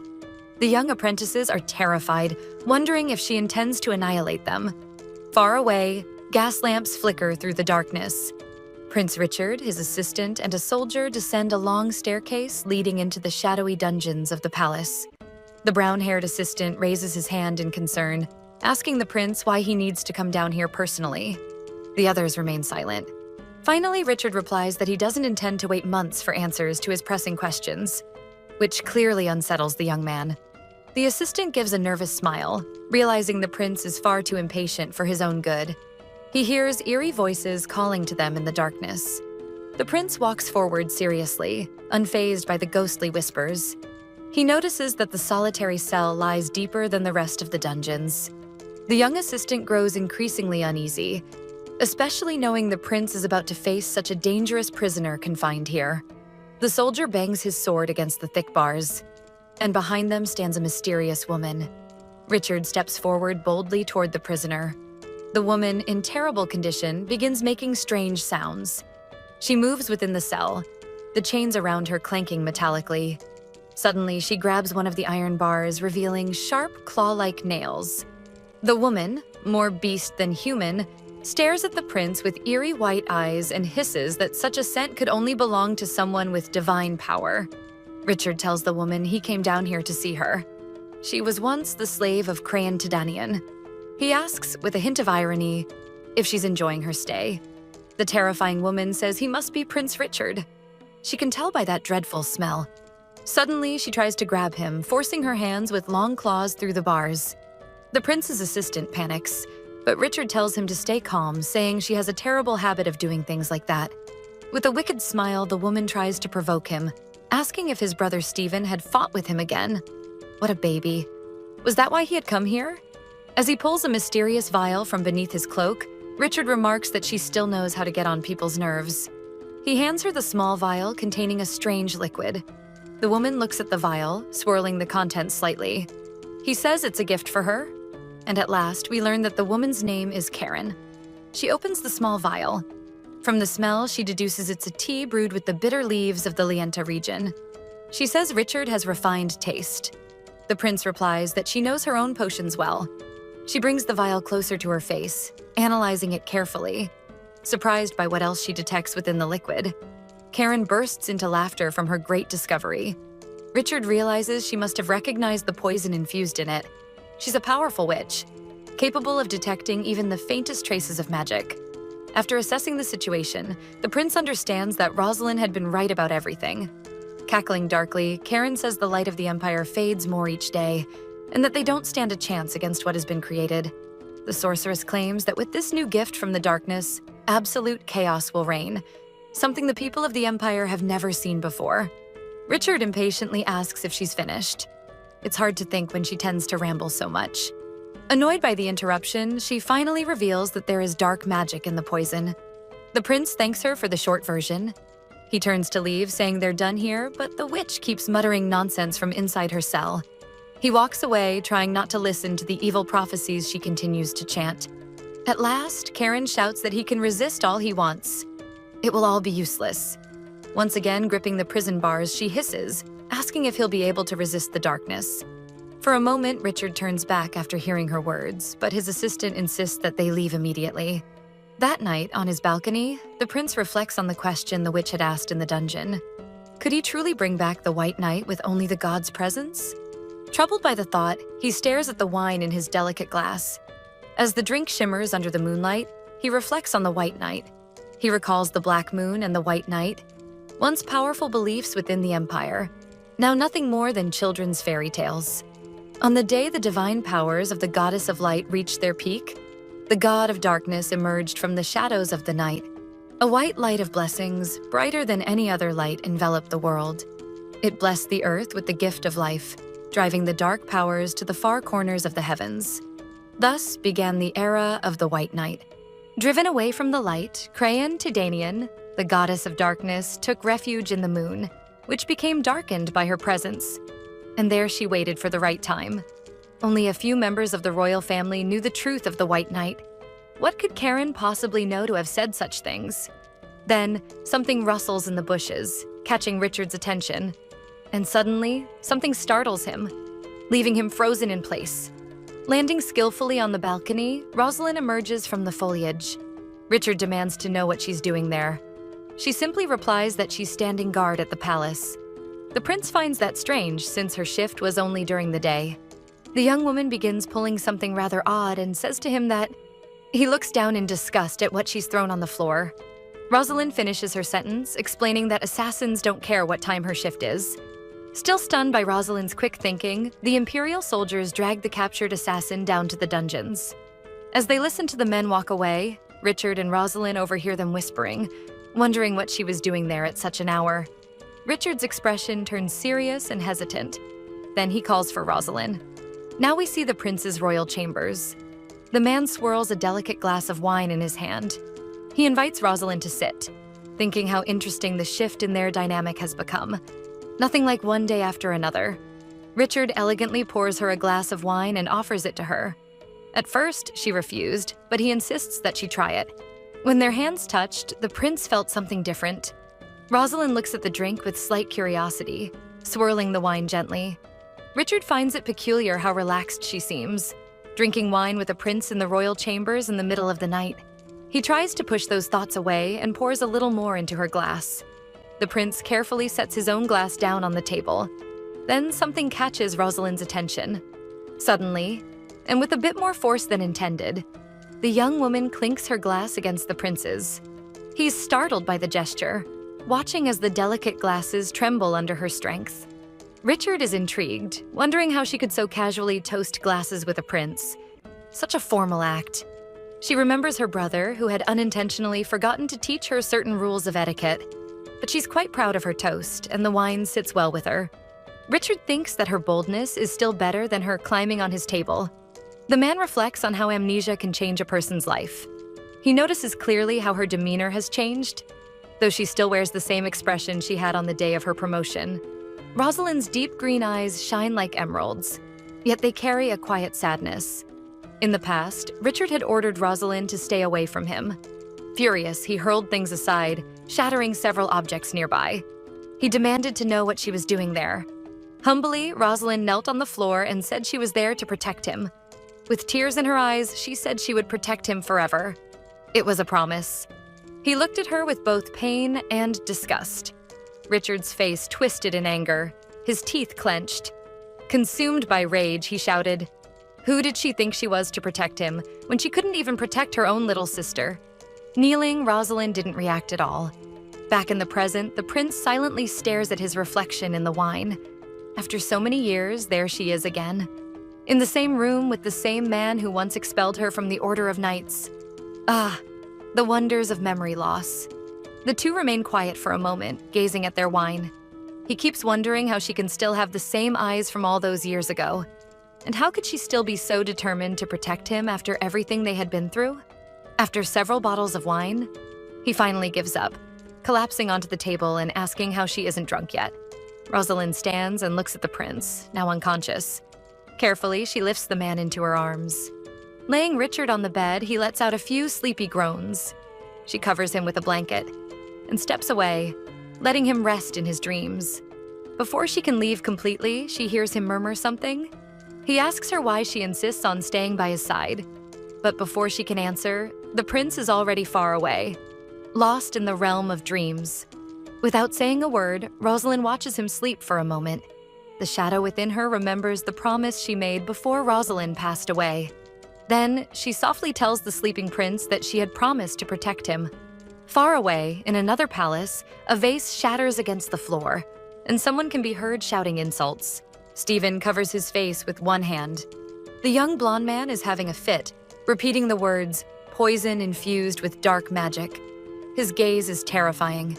He yells at the men around him, demanding to know what they've been doing while someone else plots the complete downfall of the empire. A gray-haired man explains that they can't undo what has already happened. He tells Stephen that they've suspected for some time that Prince Hakab was scheming something, and the blonde prince shouts that they failed to predict it. A poison that can't be neutralized even by divine powers puts Stephen himself at risk. Those bastards are just waiting for the right moment to strike. The gray-haired man continues, saying Hakab hasn't broken their secret alliance yet, so perhaps there's something he wants in return. Maybe a deal. Stephen listens patiently as the man suggests that if a poison was created, then maybe they're also developing an antidote. They've discovered that Balta has been trying to recreate the Night of Blessings on its own for quite some time. So, possibly the information they have about the White Knight could be of great value to Balta. Stephen asks if he understood correctly. Those files are hidden in secret archives that only the Emperor can access, and this man wants to hand them over to the enemy? The man argues that they've kept that information for years and have never done anything with it. How could Balta possibly succeed where the Empire hasn't? Stephen admits that the man makes a valid point. He knows he must keep Richard distracted while he negotiates with Hakab about creating an antidote. With a cunning smile, Stephen tells the man that, luckily for them, he has an ace up his sleeve. There was no longer any need to hide. He orders that Diego be brought to him. The young prince was a blonde boy, surrounded by thorns and spiderwebs. As soon as the sun rose, Stephen would have a conversation with his father. He was determined to eliminate Richard once and for all. Early in the morning, the prince's assistant, we'll call him Paul, heads to the royal chambers. He knocks on the door and enters the prince's room, greeting him with a good morning, and immediately he freezes at the sight before him. The floor is wet, covered with dark stains. Paul panics, thinking another assassin must have entered the palace and that a tragedy had occurred. He bolts forward and accidentally kicks a bottle on the floor. Seeing the wine bottle roll across the carpet, he pauses for a moment. Then, Paul takes a closer look and realizes there was no assassin at all. Just a night of heavy drinking. The morning sun shines through the grand hallways. While Richard suffers from the worst hangover imaginable, Paul mutters that the prince must have drunk far too much last night. Paul can't comprehend how the prince managed to empty so many bottles seemingly by himself. But Richard reveals that he wasn't drinking alone. He wonders when Rosalind had left. The previous night, before he passed out from the wine, he barely remembers her saying something to him. Soon after, the young woman had turned and walked away. But he can't recall what she said. Paul calls Richard's attention. And in the brief moment he's distracted, his brother Stephen appears, staring at him with disdain. The assistants exchange polite bows, but the brothers do not bow to one another. Richard returns the same look of contempt to his brother, though he's slightly confused as to what Stephen is doing there in his palace. The Emperor lets out a long sigh, asking what sort of poison they're talking about, saying that's the last thing he wants to hear. Richard argues that it's too late to sweep the matter under the rug, since many had already perished at the hands of the Black Moon. He continues, warning that soon many will start questioning why such a poison cannot be neutralized by divine powers. With a dangerous look, the Emperor grabs a map, and after making a grave decision, begins to reveal it to his sons. While tearing the map apart, he declares that the best solution would be to destroy the Kingdom of Balta once and for all. Richard realizes that his father's thirst for vengeance stems from his own lack of control. By starting a war, he would jeopardize the family's standing across the entire empire. Stephen then suggests that they simply wait and let things unfold, and only after that take action. That way they could analyze Balta's moves over time. Richard wonders what his cruel brother is plotting. With a sly smile, Stephen then says they could send a messenger. The silver-haired prince finds the idea far too risky, judging by his troubled expression. Stephen explains that it would be a great opportunity to display authority before the Empire, since his brother Richard had been so skilled in handling the Black Moon fanatics. If he sends a messenger to Balta, they'll feel threatened. Richard listens to the absurd plan with a serious expression. So, that was his brother's scheme. Touching the map, the Emperor reminds them that they've had 2 years of peace without sending a single envoy to Balta. He declares that it's time to put pressure on those barbarians. Standing abruptly, Richard asks his father what they'll do about all the traps laid along the border. Isn't this far too dangerous a time? The Emperor interrupts him, forcing the prince into silence. He tells his son that the divine glory that blesses the Empire can never be diminished by a mere poison. With a proud, imperious gaze, the ruthless Emperor orders Richard to travel to the kingdom of Balta, and may the gods light his path. Richard can hardly believe such a ridiculous command from his own father. He knows full well that both the Emperor and his brother are merciless, heartless men who care only for chaos and destruction. Richard despises being caught in such a situation. Yet, keeping a composed demeanor, he bows respectfully and says he will do as His Majesty commands. The door closes behind him with a creak. Paul insists that this mission is clearly a trap. The prince admits he's well aware of the danger. He remembers bitterly that the last attempt on his life had been during the hunting tournament, not so long ago. The Emperor had no qualms about throwing his son into peril. Richard recalls Rosalind long ago telling him that she would do anything to protect him. The prince reflects that perhaps her vows are in vain, for he is already tired of prolonging all this. And so, he departs for the Moonstone Palace. Later that same day, Rosalind, Mia, and Eddie overhear some people talking about Prince Richard taking a messenger to the kingdom of Balta. The servants are anxious, for even they know well the great risks of such a mission, especially because of the Black Moon. Rosalind hears them whisper that the Emperor is throwing his son to the wolves. Mia and Eddie glance nervously at Rosalind. Mia breaks the silence and says that everyone is trying to remain calm about it, but the Order can't do anything. The young woman asks Rosalind what will become of them once she departs for Balta with the prince. Suddenly, Rosalind unsheathes her sword and turns toward them. Mia barely manages to block the strike. Then Rosalind goes for Eddie. He's more prepared this time, though still struggles to block her blow. Once more, Rosalind attacks both apprentices, and together they manage, with great effort, to block her strike. She looks at them calmly, but doesn't lower her sword. Then she sheathes it and reminds them that she had warned she could attack at any time. She's pleased with their defense, but says they must strengthen their power. The knight orders them to focus on training their strength while she is away. Then she hears a sound that catches her attention. Golden coins gleam in the sunlight as they're carried in wooden chests. Carriages and men transport several boxes filled with gold. Rosalind gets distracted from Mia and Eddie for a moment as they ask why so many carriages are there. A coin rolls across the ground, stopping at Rosalind's boots. She kneels to pick it up. A blonde young man dressed in red approaches her, catching her by surprise. He reaches for the coin at the same time she does. Their hands brush lightly in a delicate motion. The young man explains that those coins are gifts for the Prince of Balta.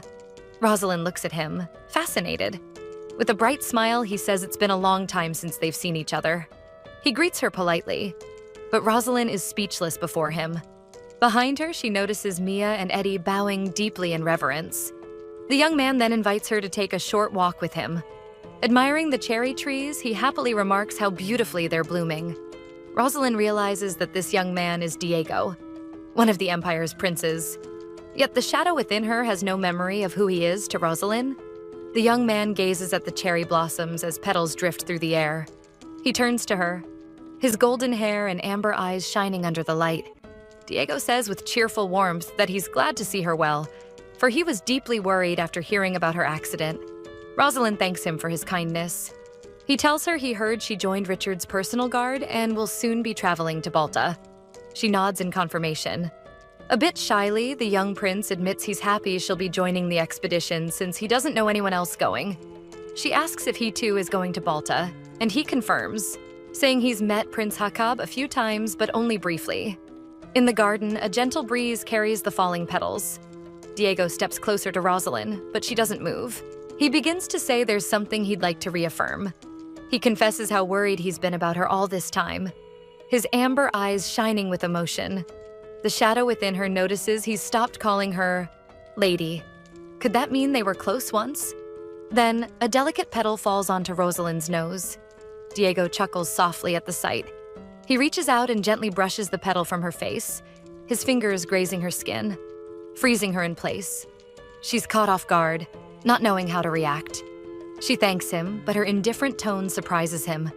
The young prince laughs awkwardly, a bit embarrassed. He releases the petal and tells Rosalind he's heard about her memory loss, asking if she remembers anything about him. Sadly, she shakes her head. A bit saddened, he understands he can't expect too much. As butterflies flutter through the garden, he says that Raymond told him that on that fateful night, she fell off the cliff. Rosalind thinks to herself that Raymond always talked too much. Diego confides that when the ambush began, he went searching for her, but in vain.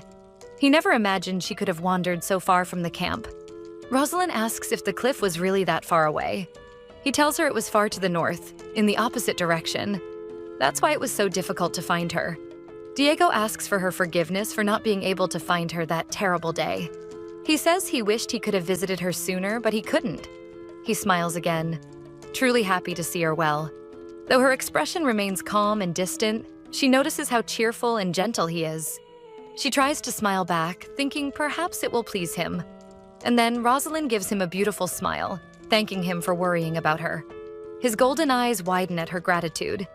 He blushes deeply, clearly not expecting that reaction from her. Suddenly, he begins to stammer, saying that he'll see her again when they depart for Balta. And in his haste, he waves goodbye awkwardly before leaving. Rosalind stands in silence in the garden, watching him go. Her gaze is quietly melancholic. She remembers Raymond telling her he had no memory of seeing her before the ambush began. He had explained that everything was so chaotic. Perhaps that's why he hadn't noticed her absence. Though Rosalind doesn't think much about what Raymond says, the prince's story confirms her suspicions. Despite their search, Rosalind hadn't been at the camp when the ambush started. The shadow recalls that the first thing she did after sealing the pact was to heal Rosalind's body, for she was gravely wounded. Among those injuries, there was a strange, deep cut on her back, so severe that even if she survived, it would be hard to recover from. Apparently, Rosalind had disappeared from the camp long before the ambush. She was found at the bottom of a ravine, far from the camp, with that deep wound across her back. The shadow, now in the form of a girl, wonders if someone else might have attacked her. Something powerful and ferocious must have struck Rosalind to cause such an injury.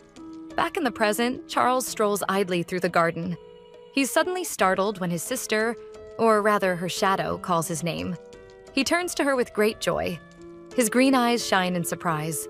Rosalind runs to him and gives him a big hug. She smiles sincerely. Charles is delighted to see her smiling more naturally. For a moment, she looks just like the Rosalind he once knew. He hugs her back tightly, patting her gently on the back. The young man takes the chance to ask if she's been well, and she answers that she has. He notes she seems more lively. Perhaps her social skills have improved. However, Rosalind has chosen not to tell him that she knocked out one of the knights, nor that she drank several bottles of wine with the prince. It's better that way. He had been worried she might get into trouble, but it seems she's handling things quite well. Charles asks if she shouldn't be tending to Prince Richard right now, but she reveals she has the day off. The prince told her to spend a little time with family before the grim mission ahead. Charles feels relieved that his sister got some rest, and she opens a bag full of sweets. A gift from him. He admits he's been quite worried since the Prince of Balta clearly has ties to the Black Moon. He warns her to be suspicious of everyone there, as they're all enemies of His Highness. While eating a sweet, she promises she'll do that. Charles explains that Balta is a closed kingdom, and there's still much unknown about its people and customs. And for that reason, suddenly Rosalind stops eating and listens intently to something she's heard. She tosses the bag back at Charles, catching him off guard. The young man shouts after her, asking where she's going, but she's already dashing away. As the sun sets, Rosalind looks toward the palace walls. Charles realizes there must be something dangerous beyond them. Rosalind, her eyes narrowing like a serpent's, prepares to strike. Worried, Charles asks if there's something on the other side. Rosalind crouches low, hiding in the tall grass. Then, with astonishing agility, she leaps, landing atop the wall. Charles calls her name, but it's useless. Before he can shout again, she's already jumped to the other side. He hears shouts and noises, but can't tell what's happening. So he runs toward the nearest gate. Opening it, he demands to know what's going on, and finds Rosalind knocking out 2 young knights. Misreading the situation completely, he assumes she's attacking people for food. Charles runs toward her, offering her food in a desperate attempt to make her stop attacking the young knights. Rosalind glances at her brother, who's waving the same bag of sweets from inside the palace gates. Stealthily, Mia gets up after taking quite a beating. Seeing Rosalind distracted, the girl seizes the chance to flee, sprinting away at full speed. Eddie is still completely unconscious on the ground, but she can't escape Rosalind's piercing gaze. Even from afar, Rosalind throws her sword. It strikes the ground right in front of Mia. The girl shivers, imagining what would have happened if she hadn't dodged in time.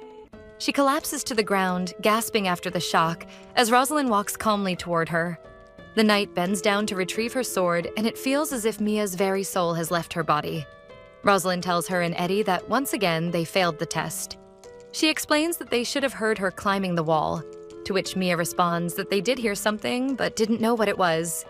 Rosalind reasons that since she was climbing, the sound must have been louder than usual. Charles arrives just as she's lecturing the young knights on how to detect the sounds of possible enemies and orders them to intensify their training. He smiles in relief, seeing no one is in actual danger. A while later, the siblings continue their walk through the garden, and Rosalind mentions that Raymond gave her a bunch of delicious sweets. Charles is pleased to hear that. He remarks that he loves macarons, which makes her very happy. Charles notices the change in her and feels glad to see her well. She no longer has that rigid, distant look as if trapped in her own thoughts. With a bright smile, Rosalind even confesses she beat up a knight, just like Charles had supposedly told her to. Charles knows he never said such a thing, but he listens quietly as his sister proudly explains she even visited the poor man in the infirmary afterward. The sun sets, bathing a garden gazebo in golden light. A soft breeze stirs the leaves of the trees. Rosalind picks up a teacup from the table and begins telling her brother that the first time she saw His Majesty, her heart had raced wildly, making Charles spit out his tea in shock. She recalls the prince's serious expression and how her heart had pounded like a frightened rabbit's on the day of the knight's promotion. She can't quite understand why she felt that way. It was something peculiar. Now Charles is a bit embarrassed, unsure how to respond. He tries to change the subject, joking that his heart also races when he sees His Majesty, though in a very different way. Rosalind looks startled by that remark.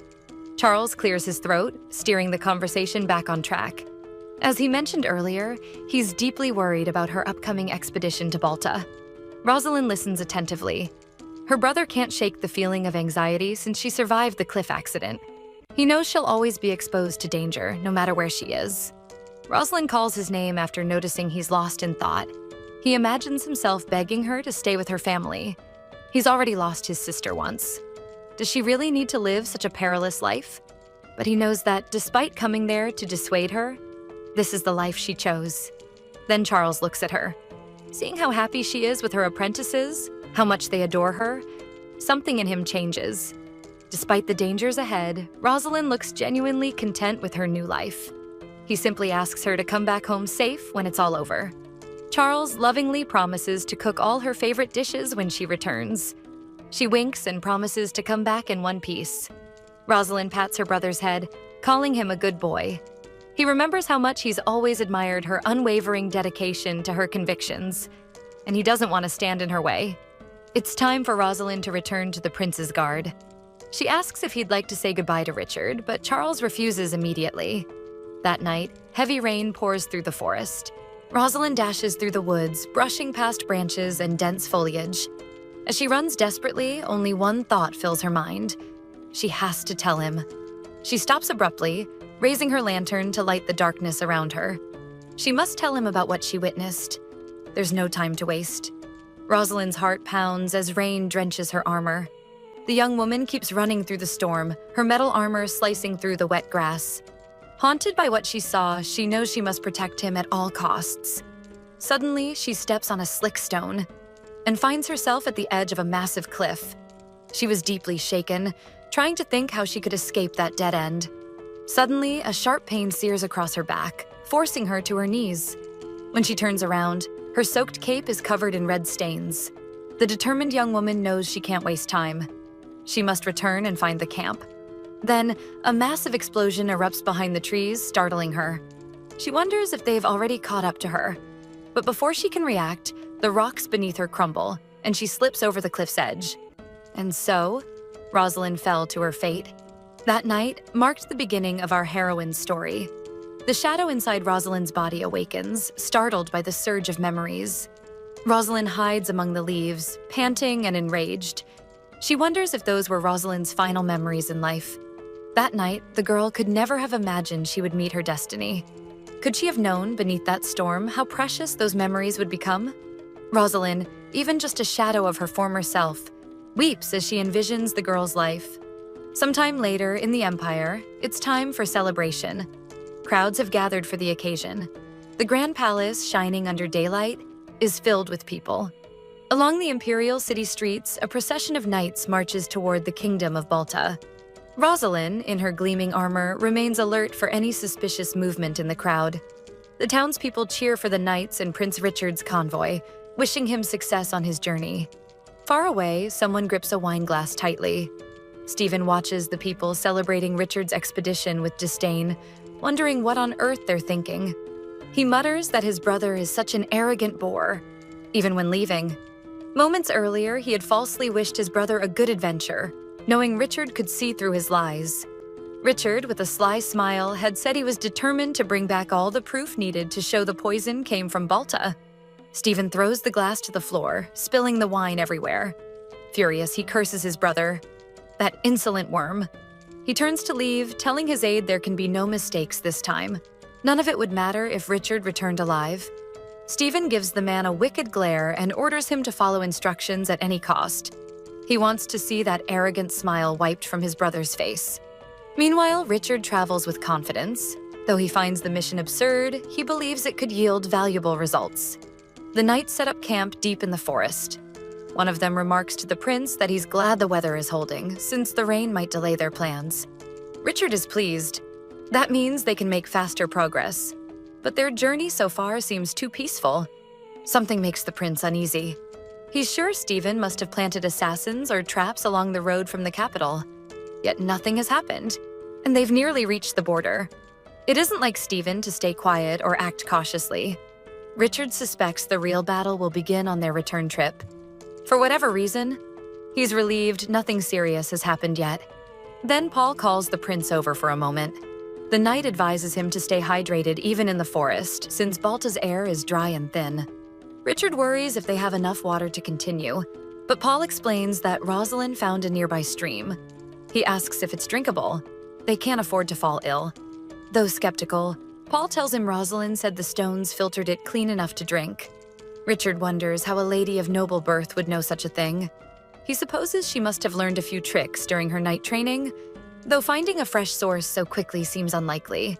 Suddenly, some men's chatter interrupts his thoughts, and both he and Paul turn toward the commotion. Rosalind has caught a few rabbits for their supper. Richard and Paul are speechless. One of the hunters says that in 30 years of hunting, he's never seen anyone like her. Richard demands to know what's going on. Calmly, she replies that she's caught 3 rabbits for dinner. He waves her away, saying the smell is unbearable, scolding her that wasn't what he meant. He wants to know why she felt the need to hunt. Suddenly, she pushes the little animals toward him, leaving Richard frozen. Proudly, Rosalind declares that she hunted them for him. The rabbits, freshly killed, still damp with warmth, make Richard go pale with horror. Then, something unexpected happens. Richard lets out a loud scream and faints, startling everyone around and sending birds flying into the sky. Raymond scolds Rosalind, telling her she should be more careful around the prince. The young woman doesn't understand the reprimand. Innocently, she thought fresh meat was much better than dried food. Although he agrees with her, he knows what she did was wrong. Soon after, Raymond asks the prince to forgive her behavior, assuring him he'll keep an eye on her. Now dressed in clean clothes, Richard says that won't be necessary. The prince is pleased that the camp is fully set up and suggests they hold a small hunting competition. Someone comments that it's a great idea, but Rosalind looks utterly downcast after being scolded. Richard looks at her seriously. Then he decides to ask that the rabbits be prepared for him to eat. That immediately brightens Rosalind's mood. She beams with joy. Out in the forest, Rosalind moves with agility, taking long leaps. She grips a tree branch skillfully, her expression focused. Gracefully, she climbs up the branch to observe the forest animals. She scans the area attentively, searching for any sign of a creature she could hunt. Rosalind lifts her face to look farther ahead. She realizes she hasn't had that dream again. The one where she recovers Rosalind's past memories. It had truly frightened her. But no matter how hard she tries, she can't remember anything before that. She recalls flashes of the girl with the lantern in the forest, and the shadow desperately wishes she could discover what that girl had seen that night. Then, Rosalind allows herself to get distracted for a moment. Suddenly, she hears the sounds of a doe nearby. She prepares to approach it. Earlier that day, one of the hunters had taught her how they use specific kinds of traps for different types of animals. She jumps down from the tree, her hair flowing in the wind. She lands gracefully on the ground, barely feeling the impact. She walks toward the place where the doe seems to be calling from. Immediately, she senses the presence of dark magic. A faint black mist swirls in the air, putting her completely on alert. There, in the forest, someone or something had left a strong trace of dark magic. And then she comes face to face with a young doe. She freezes, realizing something dangerous about it. The small animal is wrapped in dark magic. Its large, expressive eyes look straight at her. Rosalind can almost see her reflection in them. She knows that kind of energy all too well. The young woman gazes at the creature with her deep green eyes. That doe is, in truth, a shadow like her, pretending to be a wounded animal to draw in its victims. Suddenly, she hears the voices of other knights approaching. She knows that if they see the doe, they'll try to kill it immediately, and a tragedy could occur. Among them is Ashton, the knight she had knocked out on her first day in the order. And all he had managed to catch this time was a tiny frog. She crouches down to speak softly to the shadow animal and tells it to escape as fast as it can. The doe gives her a wary look, as if suspecting she might chase after it. Rosalind extends her hand toward it, and the creature flinches in fear. She reveals herself to it as a shadow. Showing her powers, she urges it to trust her and flee before the men arrive. The doe looks at her with its wide eyes, saying nothing. Rosalind watches as it vanishes in broad daylight. The shadows dance with the wind. Then the shadow takes the form of a small, friendly-looking squirrel. The squirrel scurries off into the forest, hiding among the leaves. Rosalind watches the little creature disappear into the distance. She reflects for a moment, realizing that in all her millennia of existence, she has never encountered others of her own kind. She sees the squirrel quickly climb a tall tree. Back at camp, a hunter prepares the kitchen area for dinner. The men drink beer and celebrate Rosalind's cleverness and skill. Everyone is thrilled that she managed to bring back a boar large enough to feed them all.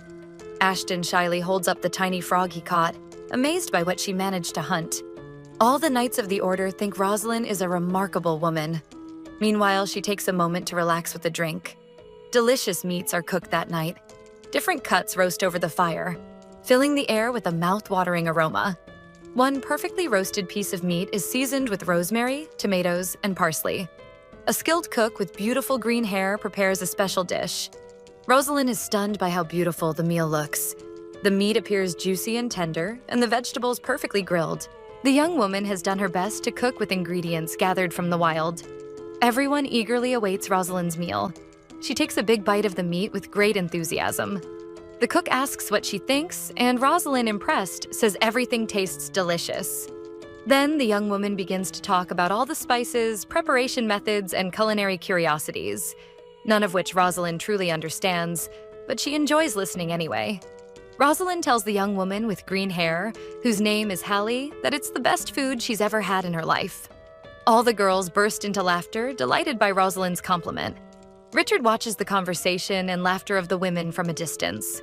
Hallie offers Rosalind more food, insisting she must want seconds. He keeps his eyes on the young knight without showing any expression. Suddenly, something unsettles him in his thoughts.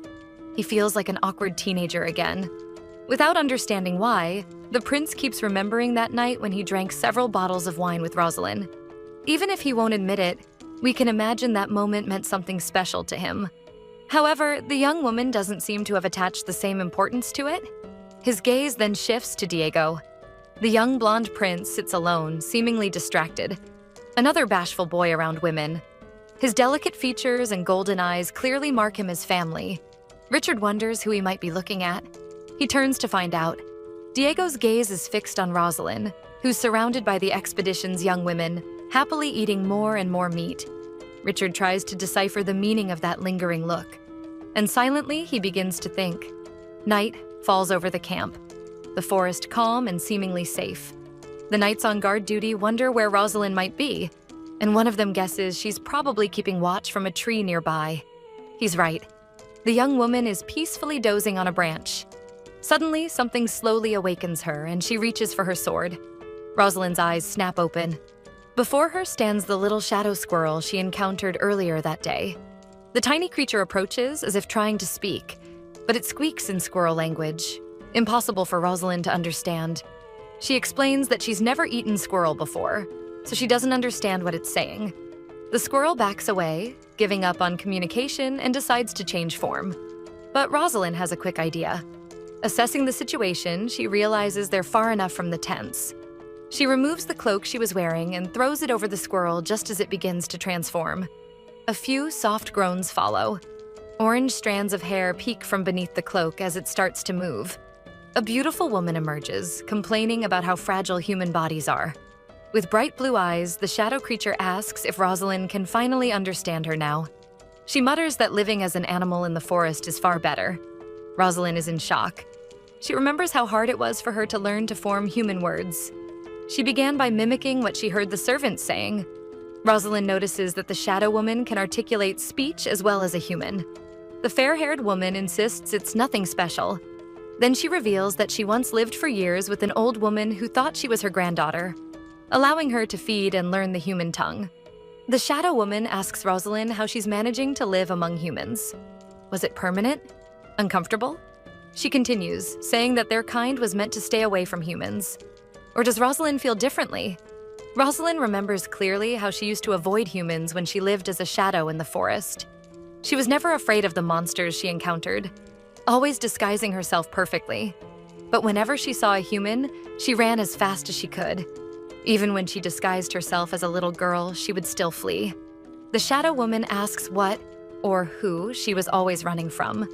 Grabbing Rosalind by the shoulders, she demands to know if she had dared to eat a living human. Rosalind recoils in fear as the woman shakes her by the shoulders. Rosalind's silence says it all. The shadow woman becomes furious and asks if she's lost her mind. Rosalind begs her to lower her voice so the people at camp won't hear them. Shaking Rosalind violently, the woman scolds her, saying that although they were never the most rational beings, such behavior was far too dangerous. Rosalind watches as the woman asks if she doesn't know what happens when they make a forbidden pact. Now, Rosalind is doomed to remain in that body forever. She sighs, admitting she's already accepted her fate. And the woman demands, is that all she has to say? Since there's nothing to be done, at least it's good to know she's made peace with it. Living beings cannot be consumed by shadows. They can still eat prepared food by taking other forms, but that is only a means of nourishing the physical vessel they choose to inhabit. For shadows to sustain their existence, they had to return to their natural state, a form of black smoke, and consume beings that had already passed on. If a shadow ever grew too bold and absorbed something still alive, something terrible would happen. Rosalind reveals to the shadow woman that she can still transform into animals, or beings she once consumed in the past, but she can no longer return to being a shadow. The woman asks if she realizes how dangerous that is for their kind. Rosalind admits she was terrified when she realized what she had done. She grows anxious, thinking she might never be able to become a shadow again. If she had known that, she would never have made the pact. But then she remembers the people she met, like Raymond, who told her that being his friend was better than having 1,000 friends. She thinks of her apprentices, Mia and Eddie. Though weak, they are her pupils and very special to her. And then there's Charles, who accepted her as his sister even after she revealed her true identity. Even if she doesn't want to admit it, she's also grown attached to a prince with silver hair. Richard has become someone important to her, but at that moment she's deep in thought. The next day, the prince looks at her with a terrified expression, and she innocently asks him what the problem is. Rosalind had brought an enormous eagle to camp, but unlike what everyone thought, the bird wasn't meant to be eaten. All the knights are amazed by the size of the creature. It must be the queen of all eagles in the empire. Richard asks what she intends to do with it, and he also asks where she found it. Rosalind and her friend, who had transformed into the eagle, are both irritated by all the questions. Rosalind hopes Richard will believe that humans simply travel around with giant eagles. Her friend thinks they ask far too many questions. The night before, during their conversation, the shadow woman had confessed that normally she wouldn't involve herself in such matters, but it was too dangerous to leave Rosalind alone. The Shadow Woman told Rosalind she would stay nearby as long as needed and would help whenever possible. Rosalind tells Richard that she knows this eagle. Richard no longer knows what to believe and gives up trying to make sense of it all. Ashton and Raymond approach. Raymond remarks that the bird is magnificent. The two of them are awestruck by its beauty. Rosalind says she's had it since last night, leaving everyone speechless. While smoothing a few feathers, Rosalind adds that the eagle is only a few centuries old. Then they surprise the two by asking the eagle's name. Rosalind says her name is Lady Macaron. The eagle grows completely serious, unable to stand such nonsense. What kind of name is that? The eagle takes flight and dives skillfully through the air. With her sharp talons, she snatches up an animal. From atop their horses, the knights watch in awe as Lady Macaron captures another fox. They find her utterly fascinating. She's more skilled than many of the knights in the order. Hearing the men talking, Richard draws back one of the carriage curtains. He's exhausted by all of this. Lady Macaron lands gracefully on Rosalind's arm. Richard notices that Rosalind always ends up at the center of every event. That only makes it harder for him not to notice her. It also explains the love-struck looks from Prince Diego. Then, the commander of the knights appears at the carriage window with a message for Richard. He tells the prince that they are approaching the gates of Balta. The prince thinks to himself, "Whatever comes, he's ready." The knight commander orders everyone to stay alert. Balta is near. Lady Macaron lets out a piercing eagle cry and soars overhead while the knights take up a defensive formation. Ahead, Prince Richard's convoy stops before the gates of the Kingdom of Balta, guarded by 2 sentries. Rosalind, mounted on a white horse, takes in every detail and realizes they've finally reached the end of their journey. Lady Macaron flies above Balta's capital, Levita, observing its distinctive architecture, palaces, and gardens. One of the guards orders the gates to be opened. The heavy doors begin to move, lifting a cloud of sand. From within, a small contingent of soldiers approaches, carrying spears. Their expressions are stern and faintly threatening, and they utter not a single word as they draw near. The knight commander and his men stand ready to defend against whatever might come. The soldiers of Balta stare at the knights gravely. What's about to happen? And that's it for today, everyone. I hope you enjoyed the story. I think Richard feels more for her than he wants to admit, especially after that wine scene. And I also love the bits of comedy in the story, like how she's all serious and still gives a dessert name to a bird of prey. But what about you? What are your thoughts? Do you think our knight is ready for that challenge? Is there something you're curious or excited about? Tell me more in the comments. And if you want more, don't forget to like the video and subscribe so you don't miss any new ones I post. The name of this work is The Night Without Shadows, and our recap went up to episode 18. Kisses, and see you next time.